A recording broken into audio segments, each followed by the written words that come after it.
Good morning, good afternoon, good evening to all of you. कैसे हो आप सभी लोग दोस्तों? अच्छे हो, बढ़िया हो, बिल्कुल ऐसे ही रहिएगा। आ, आज हमारा पहला सेशन सुपर 35 का। माइट भी यहाँ कोई फर्स्ट टाइम देख रहा हो, कोई ऑलरेडी आईडीटी पढ़ चुका है और बाद में ये सेशन देख रहा हो सकता है किसी ने मेरे पहले लेक्चर 2-3 साल पहले देखे और वापस से सुपर 35 कोर्स आज पहली बार देख रहा हो। ठीक है। तो यस, इस कोर्स के बारे में मैं आपको पहले भी, मेरा जो इंट्रो लेक्चर आया है उसमें मैंने बताया है और अभी भी थोड़ा बहुत मैं बता दूंगा। दोस्तों, आगे बढ़ने के पहले मैं अपने बारे में आपको जानकारी दे दूं, फिर सब्जेक्ट के बारे में जानकारी देता हूँ। Myself C A Vishal Bhattad, faculty of indirect taxes from Pune, V Smart Academy. मैंने इनडायरेक्ट टैक्सेस पढ़ाना चालू किया 2004 में एक स्टूडेंट से, और आज आप मुझे थोड़ा बहुत जानते हो। दोस्तों, यहाँ पिछले 17 साल में मैंने यही सब्जेक्ट पढ़ा है। ये सब्जेक्ट के अलावा मैंने और कुछ भी नहीं पढ़ा है। तो ऐसा समझो कि ये सब्जेक्ट के अलावा बाकी मुझे दूसरा नॉलेज भी नहीं है। और यस, मेरा प्रैक्टिस भी यही सब्जेक्ट में है। पूरा ड्यूरेशन मैंने यही सब्जेक्ट में दिया है। पहले एक्साइज सर्विस टैक्स का ज़माना था और अब जीएसटी आ गया। अब आपको पता ही है कि जीएसटी जो है बहुत ज़्यादा चेंजिंग है आज के ज़माने में। अगर मैं कहूँ, okay, don't take it personally, पर आज के ज़माने में जीएसटी जैसी गर्लफ्रेंड होना मुश्किल है। यानी ऐसा करना भी मत, क्योंकि जीएसटी जब तक समझ में आता है तब तक बदल जाता है। तो ऐसे केस में यस, जब तक गर्लफ्रेंड आपकी समझ में आती है तब तक बदल जाती है। तो बहुत ज़्यादा चेंजेस है जीएसटी सब्जेक्ट में, और मैं भी पिछले 4-5 सालों से कंटिन्यूस इसके ऊपर मेहनत कर रहा हूँ। और जब तक मेरी नोट्स बनती है बदल जाती है। हर 6 महीने में अपडेशन, हर 6 महीने में नए क्लासेस, हर 6 महीने में रिकॉर्डिंग। अकाउंट कितना अच्छा है ना, एक बार रिकॉर्ड कर लिया, साल 2 साल चलता है। पर आईडीटी ऐसा नहीं है, इवन डीटी भी साल भर चलता है, लेकिन आईडीटी ऐसा नहीं है। आप समझ सकते हो। और सबसे ज़्यादा चैलेंज, मतलब आज ऑफिस में भी आप जो है सबसे जितनी ज़्यादा ये जो केसेस फेस कर रहे हो वो जीएसटी की ज़्यादा है और इनकम टैक्स बाकी सब्जेक्ट की कम है। तो नो डाउट ये बहुत डायनामिक सब्जेक्ट है और चैलेंजिंग सब्जेक्ट भी है, और हम इसको बहुत अच्छा पढ़ेंगे। आई एश्योर यू, ये सुपर 35 कोर्स है, पर डरना मत। ये फुल कोर्स है, वेरी वेल एक्सप्लेन है। मैंने इसके पहले एक अपना इंट्रो में बताया कि क्या बेसिक डिफरेंस है रेगुलर कोर्स में और सुपर 35 कोर्स में। तो वो इंट्रो देख लेना, पर ये मत समझना कि ये कोई रिवीजन है। ये वेरी वेल एक्सप्लेन है। बस यहाँ पे रेगुलर कोर्स में मैं थोड़ा बहुत हिस्ट्री के साथ थोड़े केस स्टडी ज़्यादा डिस्कस करता हूँ, प्रॉब्लम ज़्यादा सॉल्व करता हूँ। यहाँ पे थोड़ा एग्जाम ओरिएंटेड अप्रोच रखता हूँ, इसलिए ये कोर्स जल्दी ख़त्म हो जाता है। यस, हम लगभग 70-80 आवर्स जो है सेव कर लेते हैं ये कोर्स में। बाकी कोई शॉर्टकट नहीं लिया है मैंने कि भाई चलो फटाफट ख़त्म कर दो। हाँ, ये और मैंने टाइम कहाँ सेव किया है ये कोर्स में। अब हम कोर्स की बात करें तो मैं बता देता हूँ। ये कोर्स में मैंने टाइम जो सेव किया है वो कि रेगुलर कोर्स में हर डायग्राम, हर चार्ट ड्रॉ करके देता हूँ, तो यहाँ मैं स्क्रीन पे देता हूँ, स्क्रीन पर से एक्सप्लेन कर देता हूँ। वो बहुत सब्सटेंशियल टाइम बच जाता है, और फिर बाद में आपको ड्रॉ करना पड़ता है। तो ये सुपर 35 कोर्स है, वेरी वेल एक्सप्लेन है। और डेफिनेटली आप पहली बार भी कर रहे होगे, इसके पहले आईडीटी आपको कुछ भी नहीं पता, ऐसा तो हो नहीं सकता, इंटर में जीएसटी किया ही है आपने। तो पहली बार भी सीए फाइनल में कर रहे हो तो भी आपको बहुत अच्छे से समझ जाएगा। चलो, तो यस बेटा, आप मेरे ऊपर 100% ट्रस्ट रखना कि यहाँ एक छोटा सा डर हो सकता है कि सर हमें सुपर 35 में समझेगा या नहीं समझेगा। तो बिल्कुल बहुत अच्छे से समझ जाएगा, बहुत अच्छे से मैं एक्सप्लेन करूँगा। पर यहाँ फ्रीक्वेंट रिवीजन जो है कम होगी, इसलिए आपको डेली बेसिस पे मेरा लेक्चर होने के बाद 1-1.5 घंटा तो भी आपको पढ़ना है और मेरे साथ क्वेश्चन तो भी सॉल्व करना है। तो डेफिनेटली ये आपको हेल्प करेगा। इसके बाद बेटा मैं आपको थोड़ा स्ट्रक्चर बताऊंगा कि आईडीटी फाइनल लेवल पे जो है किस तरह से इसको यहाँ पे अलोकेशन ऑफ मार्क्स है, आपको नोट्स कैसे मिलेगी और आपको किस तरह से पढ़ना है, और अमेंडमेंट्स भी आपकी कैसे कवर होगी उसके बारे में बताऊंगा। आपके डाउट्स भी कैसे सॉल्व होंगे उसके बारे में भी मैं बताऊंगा। नेक्स्ट बेटा, यस, ये सब डिस्कशन होने के बाद आज के सेशन में हम जो है फर्स्ट मॉड्यूल स्टार्ट करेंगे। मतलब ये हमारा पहले मॉड्यूल का पहला यहाँ पे चैप्टर स्टार्ट करेंगे, इंट्रोडक्शन ऑफ जीएसटी। ये लेक्चर 1 जो है, जो आप मुझे सुन रहे हो, ये 2 पार्ट में है। पहले पार्ट में जो बेसिक इंट्रोडक्शन है, माइट भी आपने सीए इंटर या आईपीसी लेवल पे किया होगा, basic introduction, direct indirect tax क्या होता है, उसके बाद में हिरार्की कैसे होती है, constitution of India, act, rules कैसे बनाए जाते हैं, इसके बारे में डिस्कशन है। तो ये ऑलरेडी आपका हुआ है, पर सुन लेना, क्योंकि सब्जेक्ट के लिंक में आने के लिए ये सुन लेना।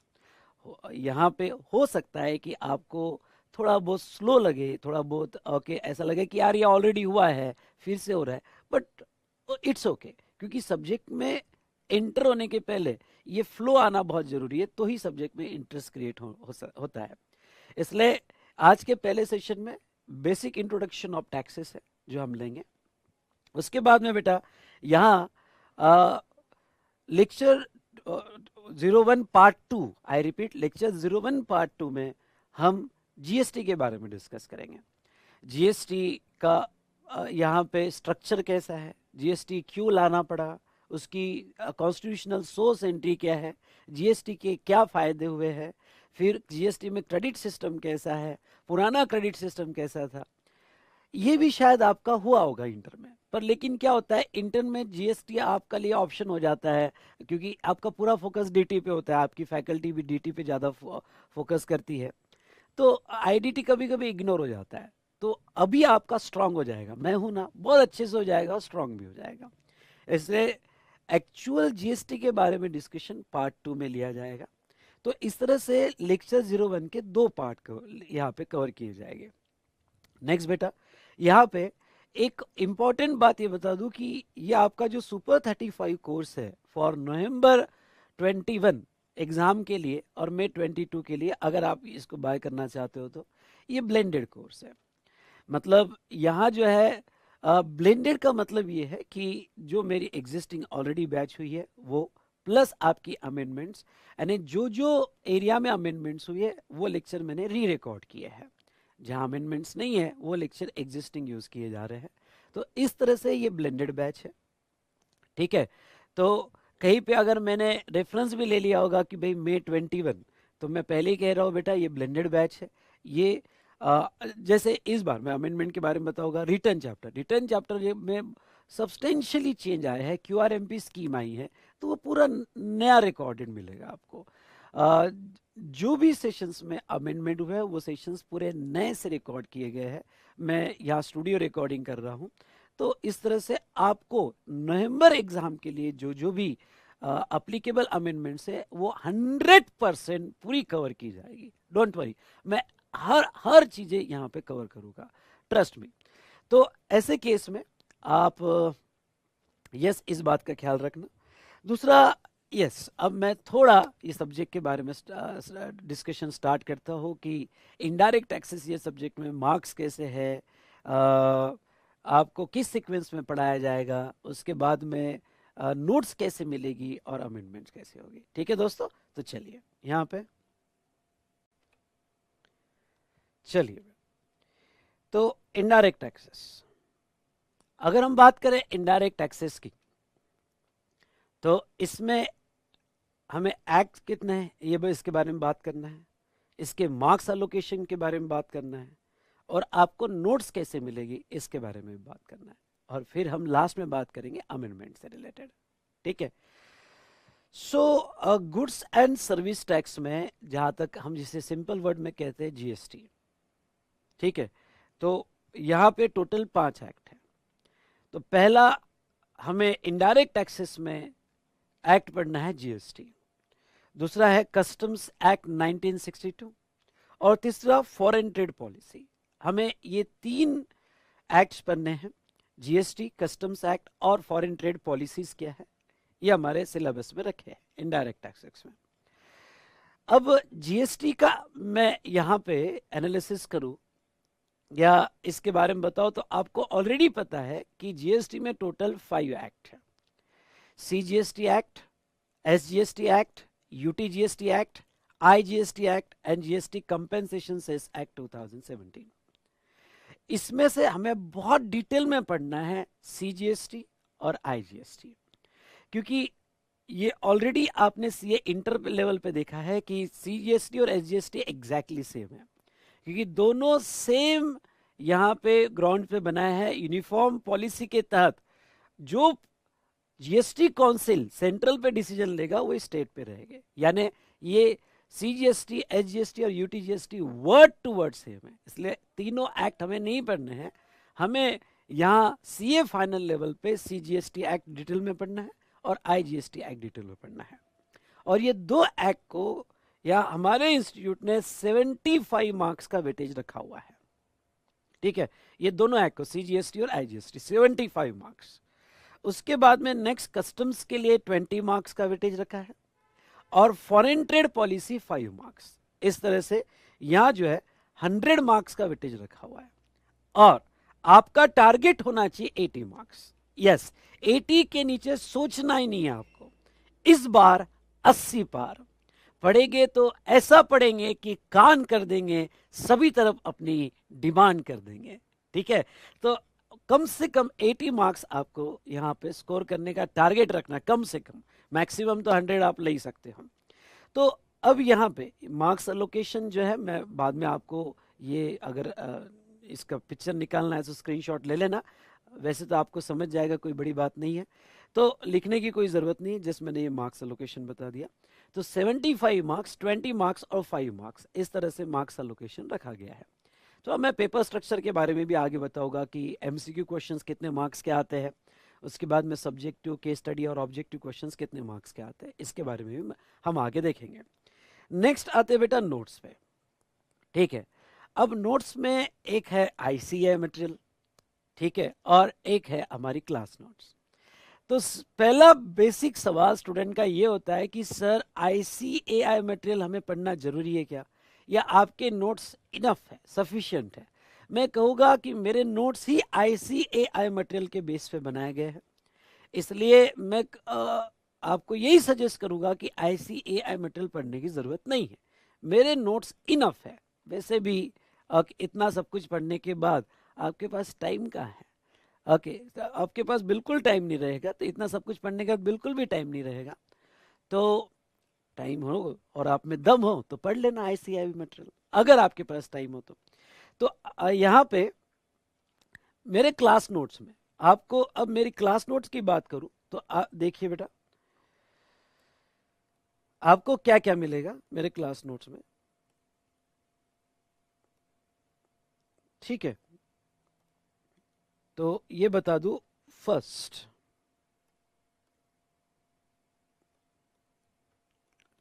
रेगुलर मॉड्यूल,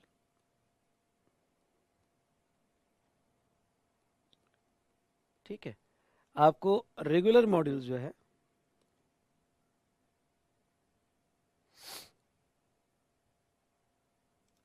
सॉरी बेटा कुछ प्रॉब्लम आ गया था। चलो, अगर हम रेगुलर मॉड्यूल की बात करें तो आपको ये रेगुलर मॉड्यूल जीएसटी के, ध्यान से देखिएगा, तो जीएसटी के आपको ये रेगुलर मॉड्यूल्स जो मिलेंगे वो 2 मॉड्यूल्स मिलेंगे, 2 मॉड्यूल्स मिलेंगे।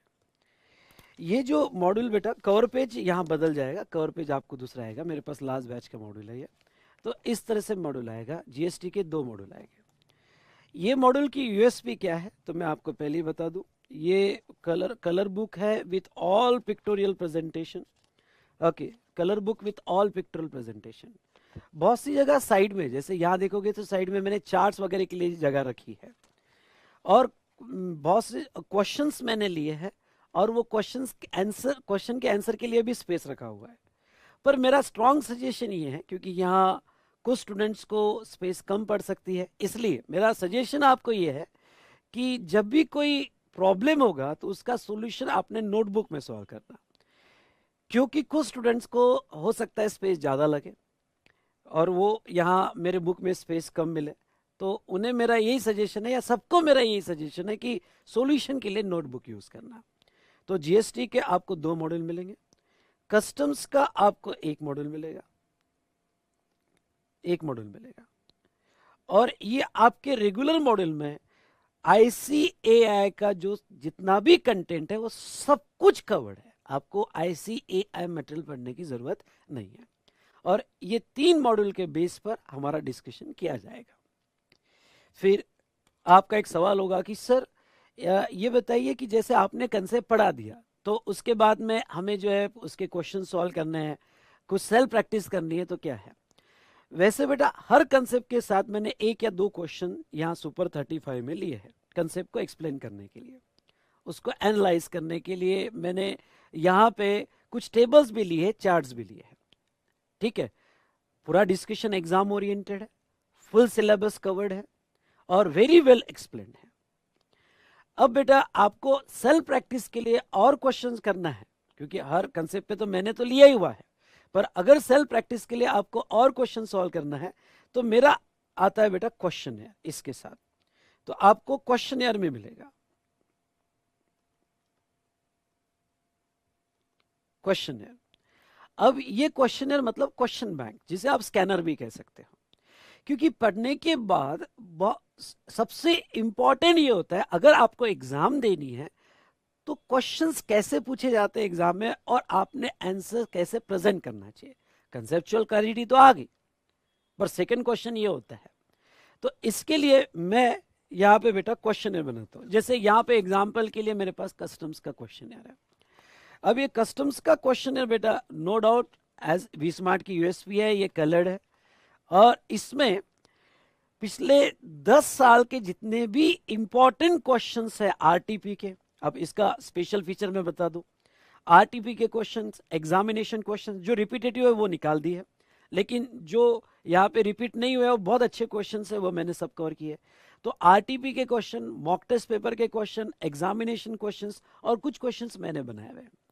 कस्टम्स तो पिछले 1962 यानी लगभग अब मैं कहूँगा 45 साल से तो 50 साल से तो वैसा ही चल रहा है, तो पिछले 10 साल के क्वेश्चंस इसमें मैंने क्वेश्चन कवर किए हैं। वैसे जीएसटी 2017 से लेके अभी तक जितने भी एग्जामिनेशन क्वेश्चंस है, आरटीपी क्वेश्चंस है, मॉक टेस्ट क्वेश्चंस है, सीए के क्वेश्चंस, सीएमए के क्वेश्चंस सभी मैंने कवर किए हैं। यानी हमारे सब्जेक्टिव क्वेश्चंस ले लिए जाए, subjective questions, case study based questions, MCQ तो अलग, यही आपको अराउंड 1500 के आसपास मिल जाएगी। Enough enough questions for practice. पिछले कुछ सालों में यानी 2017 के बाद आप किसी भी सीनियर से पूछ लो, यहाँ पे कंटिन्यूस पिछले 4 अटेम्प्ट में रैंक 1 हमारा आ रहा है, या पहले 3 रैंक में हमारा की स्टूडेंट रह रही है। तो जहाँ तक देखा जाए किसी को भी आप पूछ लो, तो यहाँ जो है मैंने इतने सारे क्वेश्चंस किए कि आपको बाकी और कुछ पढ़ने की जरूरत ही नहीं, जिसमें आईसीएआई के, आरटीपी के, एग्जामिनेशन के और मैंने बनाए हुए क्वेश्चंस इनफ फॉर प्रैक्टिस है। तो आपको ये क्वेश्चनर जो है जीएसटी के, आपको जीएसटी के क्वेश्चनर्स के 2 मॉड्यूल्स मिलेंगे, दो बुक मिलेगी क्वेश्चनर के, मॉड्यूल्स नहीं कहूँगा आप कंफ्यूज हो जाओगे। 2 बुक्स आएगी और कस्टम्स की बेटा सॉरी, और अगर हम बात कस्टम्स की करें तो क्वेश्चनर की कस्टम्स की 1 बुक आएगी जिसमें एफटीपी फॉरेन ट्रेड पॉलिसी भी इंक्लूडेड रहेगा, ठीक है, इंक्लूडिंग एफटीपी, यहाँ पे including FTP foreign trade policy, ठीक है। ऐसी टोटल आपको 3 बुक आएगी, यानी रेगुलर मटेरियल आपको यहाँ 3 बुक्स आएगी, ओके, रेगुलर मटेरियल की 3 बुक्स आएगी और क्वेश्चनर की आपके किट में 3 बुक्स आएगी। डन। अब डेफिनेटली क्वेश्चनर आपको हेल्प करेगा ही एग्जाम पर्पस के लिए। जो भी क्वेश्चंस मैंने दिए हैं ये क्वेश्चनर डिस्कशन का एक चैप्टर मैं अपने कोर्स में आपके साथ डिस्कस करूंगा कि भाई किस तरह से आपने प्रेजेंट करना चाहिए। बाकी क्वेश्चंस जो है मेरे YouTube पे आपको सेपरेट वीडियो मिलेंगे, YouTube पे सेपरेट वीडियो मिलेंगे इससे रिलेटेड, जिसकी लिंक मैं आपको प्रोवाइड करूंगा, डोंट वरी। तो आपको ये सॉल्व करना है, इसलिए मैं कहता हूं कि ये सुपर 35 कोर्स में यहाँ जो है मैं कंसेप्ट के साथ एक एक क्वेश्चन जो रेगुलर मॉड्यूल में लिया वो तो लेने ही वाला हूँ कंसेप्ट समझाने के लिए, लेकिन आपको भी मेरे साथ 1 से 1.5 घंटा देना है सेल्फ प्रैक्टिस के लिए, तो ही ये कोर्स आपको ज्यादा बेनिफिशियल है।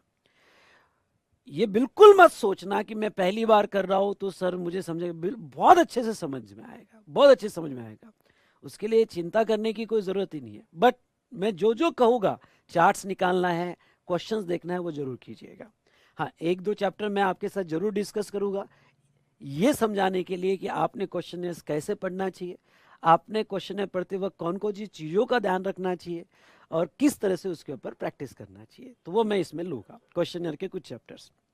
इसके बाद में थर्ड आपको मिलते हैं बेटा okay wall charts. Wall charts, sir ये वॉल चार्ट्स क्या होते हैं? ओके, जैसे एग्जाम के 1 महीने पहले आपको क्विक रिवीजन करना होता है कि नहीं मैं पूरा रिवाइज करूंगा, क्विक रिवीजन करना होता है, तो रिवीजन के लिए ये वॉल चार्ट्स हेल्प करते हैं।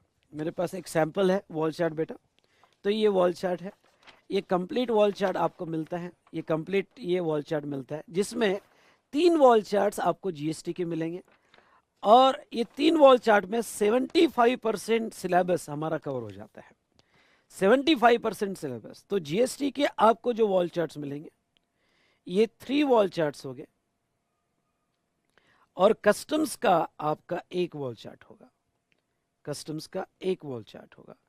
ऐसे आपको जो है टोटल 4 वॉल चार्ट्स मिलेंगे। रियली कहूं तो ये बहुत काम आते हैं रिवीजन के लिए, इसलिए मैं आपको कहूं कि जैसे ही मेरा यहाँ रेगुलर मॉड्यूल खत्म हो जाता है या साथ साथ में जब चैप्टर खत्म हो जाते हैं, वो वॉल चार्ट में जो मैंने चार्ट्स बना के दिए और चैप्टर्स की कनेक्टिविटी दी है जो मैं रेगुलर क्लास में एक्सप्लेन करता हूँ, वो अगर आप कनेक्ट कर लेते हो ना, तो सेकंड रिवीजन आपको रेगुलर बुक देखने की जरूरत ही नहीं है। सेकंड रिवीजन क्वेश्चनर और चार्ट्स, इन अब चार्ट से कंसेप्ट को समझ लिया, उसकी कनेक्टिविटी लगा ली और क्वेश्चनर्स को देख लिया, दैट्स इनफ, दैट्स इनफ। बाकी आपको कुछ भी देखने की जरूरत नहीं है। अब मैंने जैसा कहा कि कस्टम्स तो पूरा चार्ट में कवर हो जाता है और 75% पोर्शन जो है वॉल चार्ट्स में कवर हो जाता है, जो मैंने रिवीजन फॉर्म में दिया है। फिर सर जीएसटी का 25% पोर्शन क्या रहता है? 25% मतलब जीएसटी के आखिरी topics, demand, recovery, appeals, advance ruling, offence and punishment. उसके लिए मैंने एक चार्ट बुक बनाई है, बहुत ही अच्छी चार्ट बुक है। अगर आप देखोगे तो मैंने एक एक पेज में पूरा एंटायर चैप्टर कवर करने की कोशिश की है विद पिक्टोरियल प्रेजेंटेशन। शायद आपको नहीं दिखेगी, पर यस, ये जो चार्ट बुक है इसमें पूरा चार्ट, यहाँ पे जीएसटी के जो 25% पोर्शन है, जीएसटी लास्ट टॉपिक्स जिसको मैं कहता हूँ, तो आपको एक चार्ट बुक भी मिलेगी। यानी यानी ये हुआ कि पूरा सिलेबस चार्ट में कवर है। वॉल चार्ट में 75% पोर्शन कवर है और चार्ट बुक में रिमेनिंग 25% पोर्शन कवर है। तो बेटा ये एक चार्ट बुक आपको मिलेगी। तो मैंने कोर्स को कैसे डिजाइन किया, देखो, पहले हम कंसेप्चुअली रेगुलर बुक पढ़ लेते हैं, फिर आपने अगर मेरे साथ कंप्लीट किया रेगुलर बुक को, तो मैं आपको कहूँ बाद में आपको रेगुलर बुक देखने की जरूरत ही नहीं है। बाद में आपको चार्ट्स और क्वेश्चनर्स, क्योंकि इतने सारे क्वेश्चंस कवर किए मैंने। दूसरा, क्वेश्चन का अरेंजमेंट इस तरह से किया हुआ है कि ऐसा समझ लो आप बुक ही पढ़ रहे हो, यानी हर एरिया में मैंने क्वेश्चंस कवर किया, हर प्रोविजन कवर कर लिया है। तो अब जब आप क्वेश्चनर पढ़ते हो तो रेगुलर बुक की सभी प्रोविजंस उसमें कवर हो जाती है। कोशिश तो पूरी यही की है, ठीक है। तो जो स्टूडेंट्स को क्वेश्चन आंसर फॉर्म में पढ़ने की आदत है वो डेफिनेटली क्वेश्चन उसको हेल्प करेंगे। फिर वॉल चार्ट्स और फिर चार्ट बुक, तो इतना कोर्स मटेरियल आपको मिलेगा, इतना कोर्स मटेरियल आपको मिलेगा। लेकिन आज का पहला सेशन है और ये पहले सेशन में आपको अभी डिस्पैच हमारा चालू होगा 1-2 दिन बाद नोट्स का। तो अभी आपको क्या करना है, आपको रेगुलर बुक के पहले 2 चैप्टर 3 चैप्टर जो मैं पीडीएफ अपलोड कर रहा हूं, तब तक तो आपको मटेरियल आ जाएगा, पर तब तक मैं पीडीएफ अपलोड कर रहा हूँ। तो ये पीडीएफ आपको कहाँ से मिलेगी? ये पीडीएफ डाउनलोड कर लेना है और पहले 1-2 चैप्टर की प्रिंट निकाल के रख देना है, ठीक है। तो अब कोई स्टूडेंट कहता है कि नहीं मैं तो बुक आने के बाद ही पढ़ूंगा, तो फिर उसको 3-4 दिन रुकना पड़ेगा। लेकिन मैं आपको ये कहूंगा कि क्यों रुकना भाई, पीडीएफ निकाल लो, प्रिंट निकाल लो 2-3 चैप्टर्स की, टाइम वेस्ट नहीं करना फाइनल में, टाइम बहुत इंपॉर्टेंट है। तो ऐसे सिचुएशन में आपको करना क्या है, जब तक आपकी नोट्स नहीं आती है, जब तक आपकी नोट्स नहीं आती है बेटा, तब तक आपको हमारे वेबसाइट पे जाना है, और वेबसाइट पे जाके फाइनल कोर्स में जाना है, फैकल्टी वाइज सिलेक्ट करना है, मेरे फोटो पे क्लिक करना है, तू नहीं तो थारा फोटो भी चाल से, तो मेरे फोटो पे क्लिक करना है। यहाँ पे यस, मैंने आईडीटी सुपर 35 कोर्स, जो हमारा अभी ये न्यू कोर्स है फॉर नवंबर 21 एंड मई 22 के हिसाब से, इस पे क्लिक करना है बेटा। इस पे अगर आप क्लिक करोगे तो यहाँ पे डेमो बुक करके यहाँ ये दिखेगा आपको, डेमो बुक में क्लिक करना है। मैंने अभी तक अपलोड नहीं किया है, नोट्स कर देता हूँ आज। तो ये डेमो बुक पे आपको क्लिक करना है। तो डेमो बुक पे अगर आप क्लिक करोगे तो आपको यहाँ पे कुछ चैप्टर्स की पीडीएफ मिल जाएगी। ओके, पहले 2-3 चैप्टर्स की पीडीएफ आपको मिल जाएगी, उसमें से एक एक चैप्टर का प्रिंट आउट निकालो, तब तक तो बुक आ ही जाएगी। अगर पहले चैप्टर का प्रिंट आउट निकाले तब तक बुक आ गई तो ठीक, नहीं तो दूसरे चैप्टर का निकाल लेना, पर आपको मिल जाएगी बुक, जल्द से जल्द हम भेज देंगे यहाँ से, क्योंकि अभी अभी यहाँ पे सब कुछ ओपन हुआ है, तो मैं आपको भेज दूंगा, ठीक है। मैं वापस हमारे डिस्कशन पे आता हूँ। आपको टोटल 2 शिपमेंट आएगी। अभी पहली शिपमेंट में आपको क्या क्या मिलने वाला है, ओके, हो सकता है तीसरी भी हो, पर मैं दो दो में कोशिश करूंगा कि आपको पूरी मिल जाए। तो शिपमेंट की डिटेल्स जब आपको डिस्पैच किया जाता है तो उसमें आपको एसएमएस आ जाता है। पहली शिपमेंट में आपको जो है जीएसटी का पहला मॉड्यूल कस्टम्स का मॉड्यूल मिलेगा, दूसरा मॉड्यूल अभी अपडेशन में है। क्वेश्चनर का यहाँ आपको कस्टम्स का मॉड्यूल मिल जाएगा और जीएसटी का पहला मॉड्यूल मिल जाएगा। वॉल चार्ट्स और चार्ट बुक अभी नहीं। तो आपको पहली शिपमेंट में यहाँ पे क्या क्या मिलेगा, तो पहली शिपमेंट में जीएसटी का पहला मॉड्यूल मिलेगा, कस्टम्स का एक मॉड्यूल मिलेगा, यानी 2। यहाँ पे क्वेश्चनर का पहला मॉड्यूल और कस्टम्स की मॉड्यूल यहाँ पे, ऐसे 4 बुक आपके आएगी, और बचा हुआ आपको सेकंड या थर्ड शिपमेंट में आ जाएगा। कोशिश करूंगा कि सेकंड शिपमेंट में, ठीक है। तो ये था बुक मटेरियल्स आपको कैसे मिलेंगे, क्या मिलेंगे।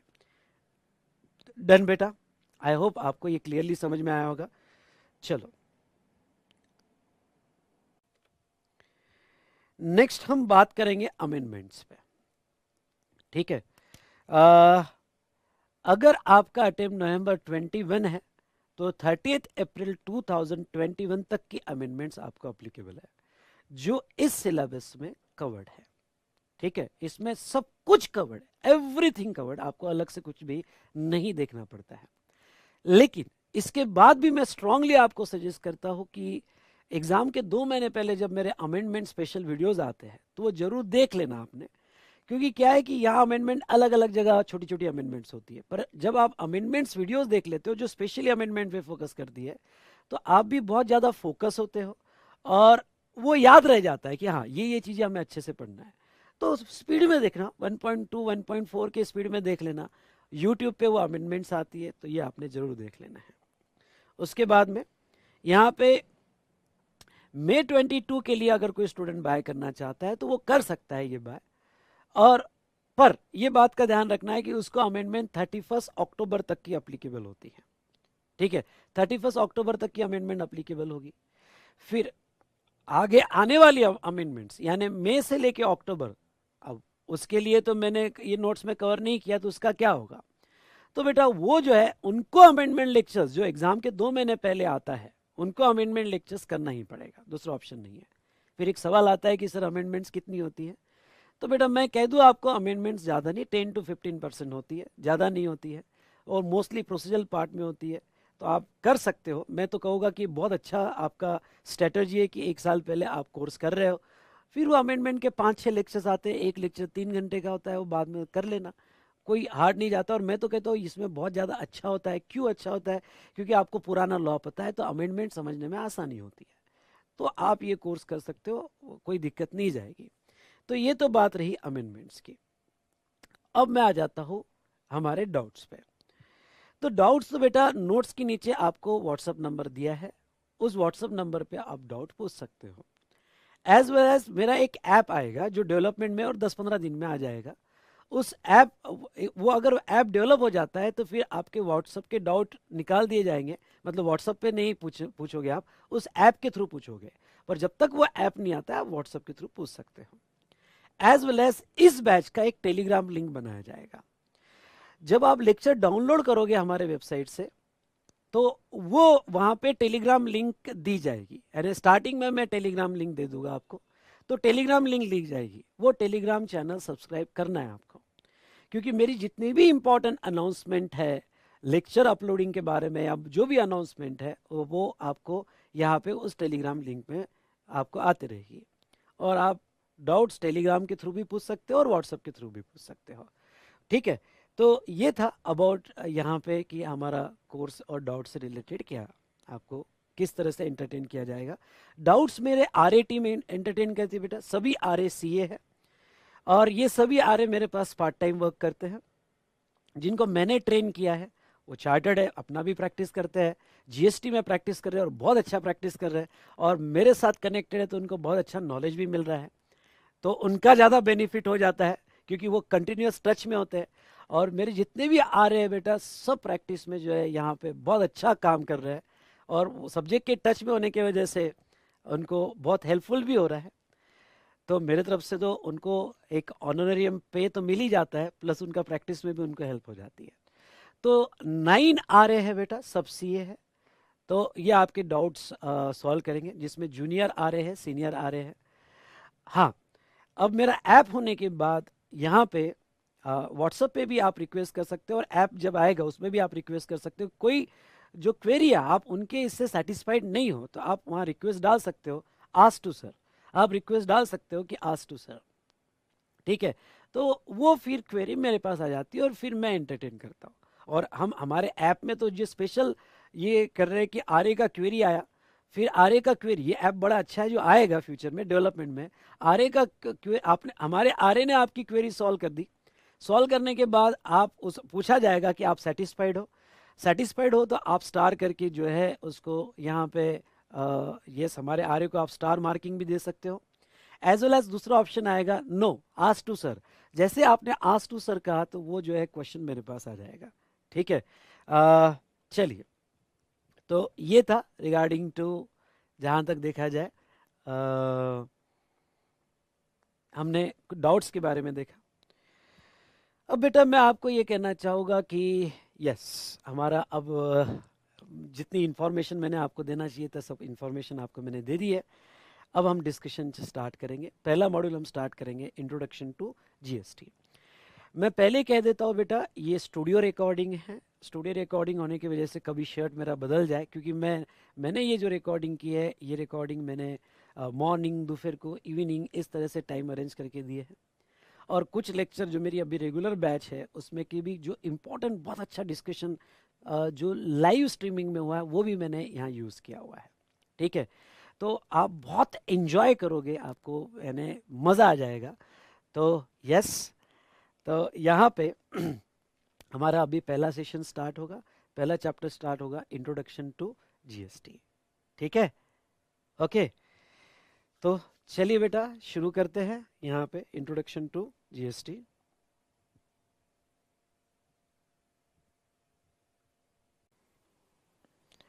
इसमें बेटा बेसिक्स ऑफ इनडायरेक्ट टैक्सेस, मतलब आपके लिए बहुत ही बेसिक है, रियली कहो तो बहुत बेसिक है, यानी इसमें मैं ये पढ़ाने वाला हूँ कि difference between direct and indirect taxes, indirect tax के बेनिफिट्स क्या है। लेकिन वो सब्जेक्ट की लिंक है हमारे ICAI के मटेरियल में, इस मॉड्यूल को 5 मार्क्स दिए, इस बेसिक को 5 मार्क्स दिए है, कभी कभी इसके ऊपर क्वेश्चन पूछे जा सकते हैं इसलिए मुझे पढ़ाना पड़ेगा। ठीक है, तो थोड़ा सा बेयर कर लेना बेटा। ओके, यहाँ पे ये बेसिक इंट्रोडक्शन, फिर GST की कॉन्स्टिट्यूशनल प्रोविजन, क्योंकि कॉन्स्टिट्यूशन ऑफ इंडिया ये हमारा सुप्रीम लॉ है, कोई भी एक्ट बनाना है तो हमें कॉन्स्टिट्यूशनल प्रोविजंस के बारे में देखना है। तो कॉन्स्टिट्यूशनल प्रोविजंस क्या है, फिर GST के लिए क्या है, और GST मॉडल कैसे डेवलप हुआ है। ओके, आपने पहले से पढ़ा हुआ है CGST, SGST, IGST, आपके लिए नया नहीं हो सकता है शायद, लेकिन फिर से कहता हूँ आज जो सेशन होगा ये पूरा बेसिक होगा, पूरा बेसिक होगा। ओके, हो सकता है कि आपने ऑलरेडी किया हुआ हो। ठीक है, तो चलिए बेटा यहाँ ये डिस्कशन हम स्टार्ट करेंगे। ठीक है, ये डिस्कशन हम स्टार्ट करेंगे, तो आर यू रेडी?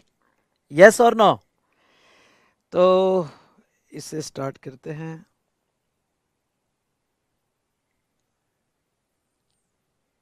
ठीक है बेटा, चलिए। सो दोस्तों, चलिए हमारा डिस्कशन हम स्टार्ट करते हैं। आपके सामने पहले आएगा difference between direct and indirect taxes. ये difference no doubt final level पे बहुत बेसिक है। आपने इंटर लेवल पे जो, या फिर यहाँ C M A inter, C S inter level पे जो है, आपने ये डिफरेंस देखा होगा। नो डाउट फैकल्टी जब भी टैक्सेशन सब्जेक्ट पढ़ाना शुरू करती है तो पहला डिफरेंस यही लेती है, difference between direct and indirect taxes. वैसे चलिए बताइए, आपके हिसाब से डिफरेंस क्या होना चाहिए? ओके, आपका नॉलेज थोड़ा चेक करता हूँ कि डिफरेंस क्या होना चाहिए, difference between direct and indirect taxes. कुछ दिमाग में आ रहा है आपके?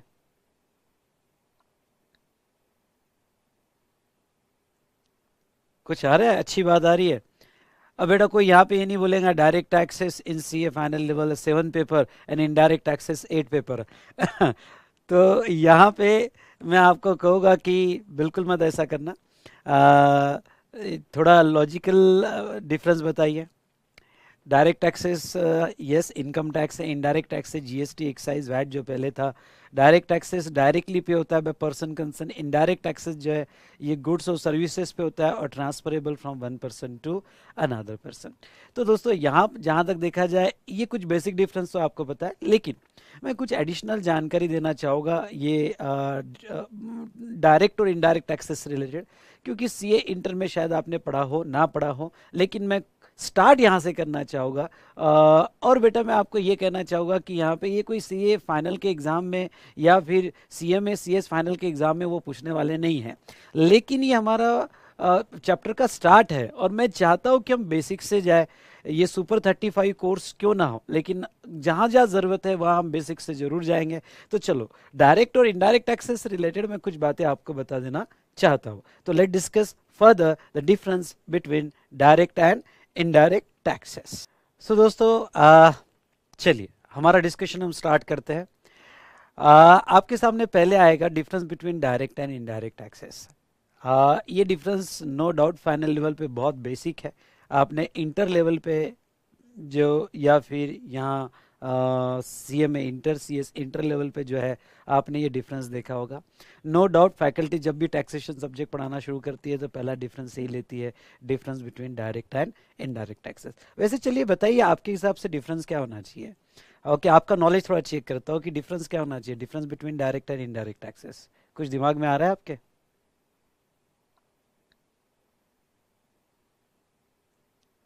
कुछ आ रहा है, अच्छी बात आ रही है।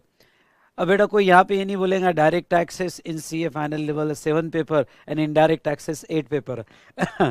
तो यहाँ पे मैं आपको कहूँगा कि बिल्कुल मत ऐसा करना। आ, थोड़ा लॉजिकल डिफरेंस बताइए। Direct taxes, yes, income tax है। इनडायरेक्ट टैक्स है जीएसटी, एक्साइज, वैट जो पहले था।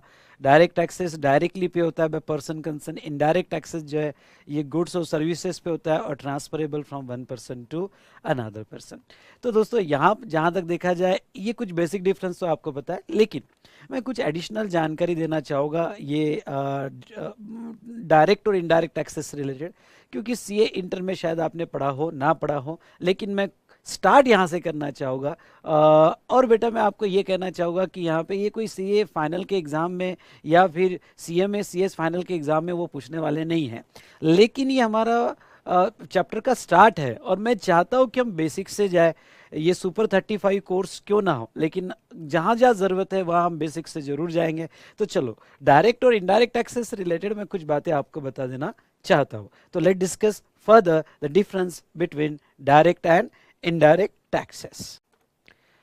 तो चलिए दोस्तों देखते हैं यहाँ पे difference between direct and indirect taxes. मैं एक एग्जांपल से स्टार्ट करना चाहूँगा। वो एग्जांपल कुछ ऐसा है यहाँ पे कि यस, समझ लो मेरा आज बैच स्टार्ट हुआ, मैंने इनकम अर्न किया ₹5 लाख,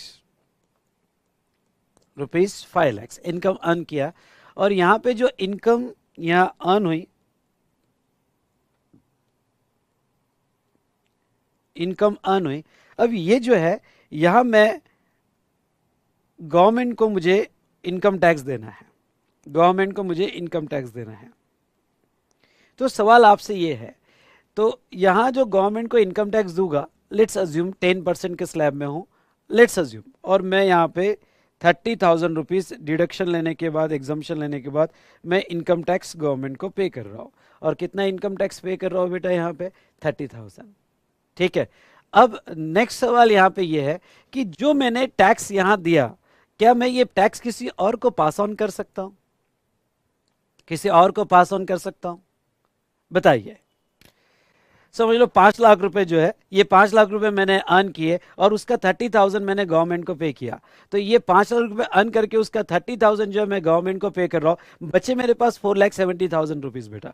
अब ये जो 4,70,000 रुपीज है, ओके, जिसके साथ भी ये इनकम मैं शेयर कर रहा हूँ, क्या मैं उनको पास ऑन कर सकता हूँ? Let's example, my father, mother, wife, son, daughter, okay, या वाइफ फैमिली, तो जिनको मैं पास ऑन कर रहा हूँ, क्या उनके साथ ये मैं टैक्स बर्डन शेयर कर सकता हूँ? एक सिंपल एग्जांपल लेके चलते हैं कि यहाँ पे my wife, she is saying कि विशाल यहाँ पे मुझे 50,000 दो फॉर शॉपिंग। मैंने कहा ठीक है, आपको 50,000 रुपीज चाहिए फॉर शॉपिंग, तो मैंने उसको यहाँ पे 47,000 रुपीज दिए और मैंने कहा बर्डन पास ऑन, क्योंकि मैंने इनकम टैक्स पे किया है तो तुम्हें बर्डन पास ऑन कर रहा हूँ।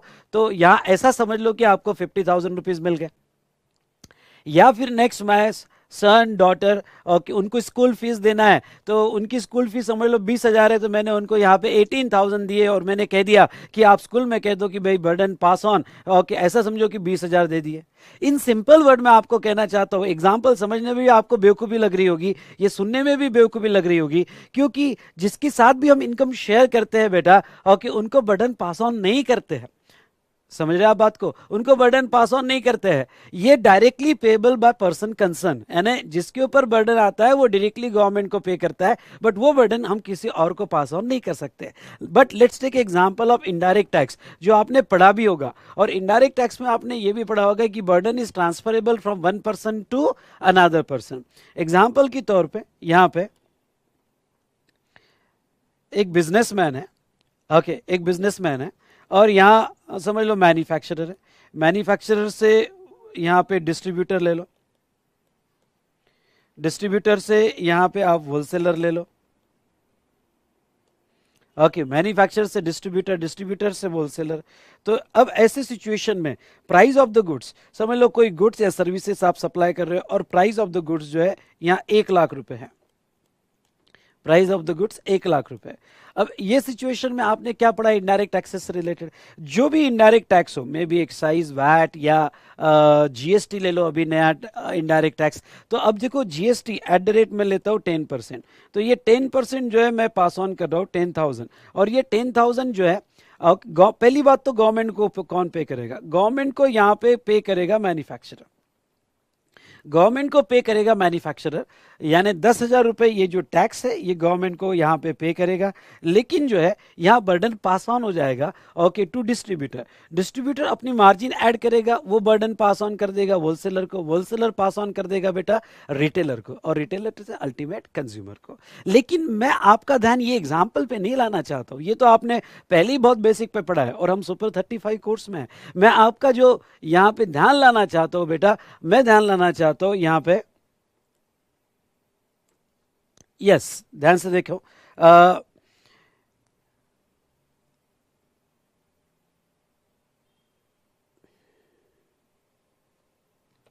एग्जाम्पल बेटा ऐसा लो कि यहां मैन्युफैक्चरर का, जो मैन्युफैक्चरर है जो आगे डिस्ट्रीब्यूटर को सेल कर रहा है, उसका मैं प्रॉफिट एंड लॉस अकाउंट बना रहा हूं, और प्रॉफिट एंड लॉस अकाउंट में उसकी सेल्स जो है मैं यहाँ पे 1,00,000 रुपए बता रहा हूँ, सेल्स 1,00,000 रुपए, क्योंकि बाकी तो वो टैक्स पे करेगा और वो तो गवर्नमेंट को पे कर रहा है, ठीक है, वो ट्रांसफर कर रहा है और अल्टीमेट कंज्यूमर से रिकवर कर रहा है। तो नेट सेल 1,00,000 रुपए बता रहा हूँ। जो भी उसके एक्सपेंसेस थे, okay, trading expenses, profit and loss account के एक्सपेंसेस, वो एक्सपेंसेस उसने क्लेम किए और उसका नेट प्रॉफिट, नेट प्रॉफिट बचा यहाँ पे 20,000 रुपीज, सब एक्सपेंसेस जाने के बाद 20,000। अब मेरा आपसे एक सवाल है, और वो सवाल क्या है कि ये जो 20,000 रुपीज उसका नेट प्रॉफिट बचा है दोस्तों, ये नेट प्रॉफिट पे यहाँ पे क्या इनकम टैक्स आएगा? आप कहोगे सर बिल्कुल आएगा, क्योंकि हमने पढ़ा है पीजीबीपी। ओके, यानी आपका जो भी प्रॉफिट और गेन बिजनेस या प्रोफेशन से होगा उसके ऊपर टैक्स लगता है, तो ये 20,000 पे टैक्स आएगा। फिर दूसरा एक क्वेश्चन मेरा आपके लिए रहेगा, ये क्वेश्चन क्या, ये क्वेश्चन यहाँ पे आपके लिए ये रहेगा बेटा कि मैं 1 लाख पे ऑलरेडी इनडायरेक्ट टैक्स में भी एक्साइज वैट या जीएसटी वॉट एवर इट में भी, मैं 1 लाख पे 10,000 रुपए ये इनडायरेक्ट टैक्स गवर्नमेंट को पे कर चुका हूं, मैं गवर्नमेंट को पे कर चुका हूं। मतलब क्या, मतलब वो 1 लाख जो है वैल्यू टैक्स ऑलरेडी बोन कर चुकी है, वो टैक्स का बर्डन ले चुकी है। हाँ ठीक है, मैं मानता हूं कि मैन्युफैक्चरर ने वो 10,000 रुपए डिस्ट्रीब्यूटर को पास ऑन कर दिए, लेकिन वो टैक्स बर्डन ले चुकी है। लेकिन उसी 1 लाख में से जो प्रॉफिट बचता है, तो वो प्रॉफिट पे फिर से आता है एक टैक्स जिसका नाम है इनकम टैक्स। तो आपको नहीं लगता कि ये डबल टैक्सेशन हो रहा है? क्या लगता है आपको? ऐसा नहीं लगता है कि डबल टैक्सेशन हो रहा है? 1 लाख पर ऑलरेडी पूरे वैल्यू पे टैक्स लगा दिया गया और उसके बचे हुए प्रॉफिट पे इनकम टैक्स लगाया जा रहा है। तो आपके दिमाग में एक सवाल आ सकता है कि डबल टैक्सेशन, कुछ स्टूडेंट्स ये सोच रहे होंगे कि नहीं नहीं सर ये डबल टैक्सेशन कहां पे, कुछ स्टूडेंट्स ये सोच रहे होंगे कि नहीं सर ये तो डबल टैक्सेशन लग रहा है, मतलब गवर्नमेंट ने पहले हमारे 1 लाख पे भी हमको लूट लिया और फिर उसमें से जो प्रॉफिट है उसके ऊपर भी प्रॉफिट एंड उसके ऊपर भी पीजीबीपी में इनकम टैक्स लगा रहे हैं, तो ये डबल टैक्सेशन है। कुछ स्टूडेंट्स ऐसा सोच सकते हैं, लेकिन मैं ये कह सकता हूं कि ये डबल टैक्सेशन नहीं है, ये डबल टैक्सेशन नहीं है। सर आप क्यों कह रहे हो डबल टैक्सेशन नहीं? क्यों? क्योंकि डायरेक्ट और इनडायरेक्ट टैक्स का ऑब्जेक्ट ही अलग है, टोटली अलग है। सर ऑब्जेक्ट अलग है मतलब क्या, आप कहना क्या चाहते हो? बेटा देखो, डायरेक्ट टैक्स का तो डेवलपमेंट पिछले 500-600 साल में हुआ है, लेकिन जहां तक इनडायरेक्ट टैक्स की बात है, तो इनडायरेक्ट टैक्स एक one of the old tax है। ये कमोडिटी या आप कह सकते हो ये बिजनेस टैक्स है, ये जो बिजनेस करता है उसके ऊपर ये टैक्स लगता है और ये बहुत ओल्ड है, 2000 साल 3000 साल आई डोंट नो, पर बहुत पहले से चलते आ रहा है। सर आप कैसे कह सकते हो कि यहाँ पे इनडायरेक्ट टैक्स है, ये ओल्ड टैक्स है? जरूर मैं बताता हूँ आपको। दोस्तों यहाँ पे पहले क्या होता था, पहले सिस्टम ऑफ मोनार्की थी, अलग अलग राजाओं के राज्य थे। तो जब एक किंगडम से कोई दूसरे किंगडम में बिजनेस करने जा रहा है, तो सबसे पहले वो बिजनेसमैन को क्या करना पड़ता था? सबसे पहले वो बिजनेसमैन को जो भी वो गुड्स वहां बेचने लेके जा रहा है, अपने कमोडिटीज है या फिर जो भी वो अपने सर्विसेज देने जा रहा है, तो पहले जो है वहां के राजा को खुश करना पड़ता था कि भाई मुझे तुम्हारे किंगडम में बिजनेस करना है, तो प्लीज मुझे आप आज्ञा दीजिए, परमिशन दीजिए कि मैं तुम्हारे किंगडम में बिजनेस कर सकता हूं। तो ऐसे केस में जो है वो यहां पे कुछ अपने ही गुड्स, लाए हुए गुड्स ओके गिफ्ट देते थे राजा को as a token of gratitude. I repeat, as a token of gratitude. या कोई पहले कोई गुड्स प्रोड्यूस करता था या फिर पहले कोई यहाँ पे बिजनेस करता था, तो उसको ओके अपने किंग को जो है यहाँ पे काइंड में या मनी में कुछ यहाँ टैक्स देना पड़ता था। पहले ये काइंड में होता था, फिर धीरे धीरे ग्रेजुअली ये मनी में हो गया। तो बेटा यहाँ पे एग्जाम्पल के तौर पे मुझे ये बताओ कि अगर आपने 1000 बैग्स लेके गए और किसी और के किंगडम में 1000 बैग्स लेके गए और उसमें से 100 बैग्स आपने किंग को दे दी free, okay as a gift, as a token of gratitude कि आपको परमिशन मिले कि उसके एरिया में आप बिजनेस कर सको, तो बेटा अब बची आपके पास 900 बैग। अब वो जो 900 बैग्स आपके पास बची है, जब आप कस्टमर को बेचने जाओगे तो वो 900 की कॉस्ट में जो 100 बैग्स आपने दी है, वो 100 बैग्स की कॉस्ट भी आप ऐड करोगे। मतलब ये हुआ कि जो यहां पे 100 बैग्स एज अ टैक्स दी गई, उसकी कॉस्ट आप अपने गुड्स के प्राइस पे अलोकेट करोगे और कस्टमर को पास ऑन करोगे। तो जो आपने, ध्यान से देखिएगा, जो आपने यहां पे गवर्नमेंट को दिया ओके वो प्राइस पे अलोकेट होगा और कस्टमर को पास ऑन होगा। तो ये प्राइस पे अलोकेट होगा और कस्टमर को जो पास ऑन होगा बेटा, तो यहां पे ये जो है, ये कोई भी बिजनेसमैन यहां पहले से ही जो लगने वाला टैक्स बर्डन है वो कस्टमर को पास ऑन करेगा ही करेगा। यानी इसका नेचर ऐसा नहीं हुआ कि कोई नींद में से उठ गया और कह दिया आज से डायरेक्ट टैक्स लगा दो और कोई वापस यहां पे मेडिटेशन में था और उठ गया और कह दिया आज से इनडायरेक्ट टैक्स लगा दो। तो ऐसा नहीं था बेटा। तो ऐसे सिचुएशन में यहां इनडायरेक्ट टैक्स का nature payable by one person and transferable to another person, ये जो है पहले से ही ये नेचर डेवलप हुआ, क्योंकि कोई भी बिजनेसमैन बिजनेस करने के लिए जो भी पैसा देगा वो कॉस्ट पे अलोकेट करेगा, as a part of price बनेगा और बर्डन पास ऑन कर देगा। इसलिए इनडायरेक्ट टैक्स का नेचर ऐसा बना, payable by one person but transferable to another person. और ये जो अनदर पर्सन को ट्रांसफर हुआ, the entire liability is on ultimate consumer. अब अल्टीमेट कंज्यूमर डिस्ट्रीब्यूटर होगा तो, या होलसेलर होगा तो, रिटेलर, या अल्टीमेट कंज्यूमर जो भी होगा उसके ऊपर पूरा बर्डन शिफ्ट हो जाएगा। और वो लास्ट बंदा जो है वो टैक्स दे रहा है, पर वो टैक्स बेटा डायरेक्टली नहीं दे रहा है, वो टैक्स इनडायरेक्टली गवर्नमेंट को दे रहा है। मतलब वो डायरेक्ट गवर्नमेंट को नहीं, इनडायरेक्टली गवर्नमेंट को दे रहा है। इसलिए इनडायरेक्ट टैक्स का नेचर जो है यहाँ पे ओके ट्रांसफरेबल हुआ from one person to another. और एक इंपॉर्टेंट बात आपको ये बोल दूं बेटा, indirect tax purely business tax है। अगर आप बिजनेस करते हो तो ये टैक्स लगता है, जैसे हम जीएसटी स्टार्ट करेंगे, उसके बाद कस्टम्स देखेंगे, या ऑलरेडी आपने कस्टम देख लिया होगा व्हाट इट में भी। तो यहाँ बेटा जहां तक देखा जाए तो indirect tax completely business tax है। जीएसटी में मैं पढ़ा होगा कि जो भी आपकी एक्टिविटी हो रही है वो इन द कोर्स और फर्दरेंस ऑफ बिजनेस हो रही है। तो ऐसे सिचुएशन में ये नेचर बना इनडायरेक्ट टैक्स का। लेकिन मेरा सवाल तो वहीं खड़ा है, और मेरा सवाल क्या है, सर क्या ये डबल टैक्सेशन नहीं लग रहा है कि भाई 1 लाख पे ये एक आप किसने दिया, क्यों दिया, किसको ट्रांसफर किया, उस पर ध्यान मत देना। ये 1 lakh already tax burden bear कर चुका है, और ये 1 लाख अगर टैक्स बर्डन बेयर कर चुका है तो उसके बचे हुए प्रॉफिट पे जो है यहां पे फिर से टैक्स क्यों लगाया जा रहा है। गवर्नमेंट तो अपना रेवेन्यू ले चुकी ना, किसी से भी ले, पर अपना रेवेन्यू तो ले चुकी ना गवर्नमेंट। तो ऐसे सिचुएशन में बेटा कमन कमन मैं आपका ध्यान चाहूंगा, इधर ध्यान दो। ओके कोई यहां पे सोएगा नहीं। ओके बिल्कुल पूरा फोकस, और मेरे हर वर्ड पे फोकस बेटा, ध्यान से सुनना। सिर्फ 2 मिनट जो है आप अपने आप को कंट्रोल कर लो, फिर मैं संभाल लेता हूं आपको।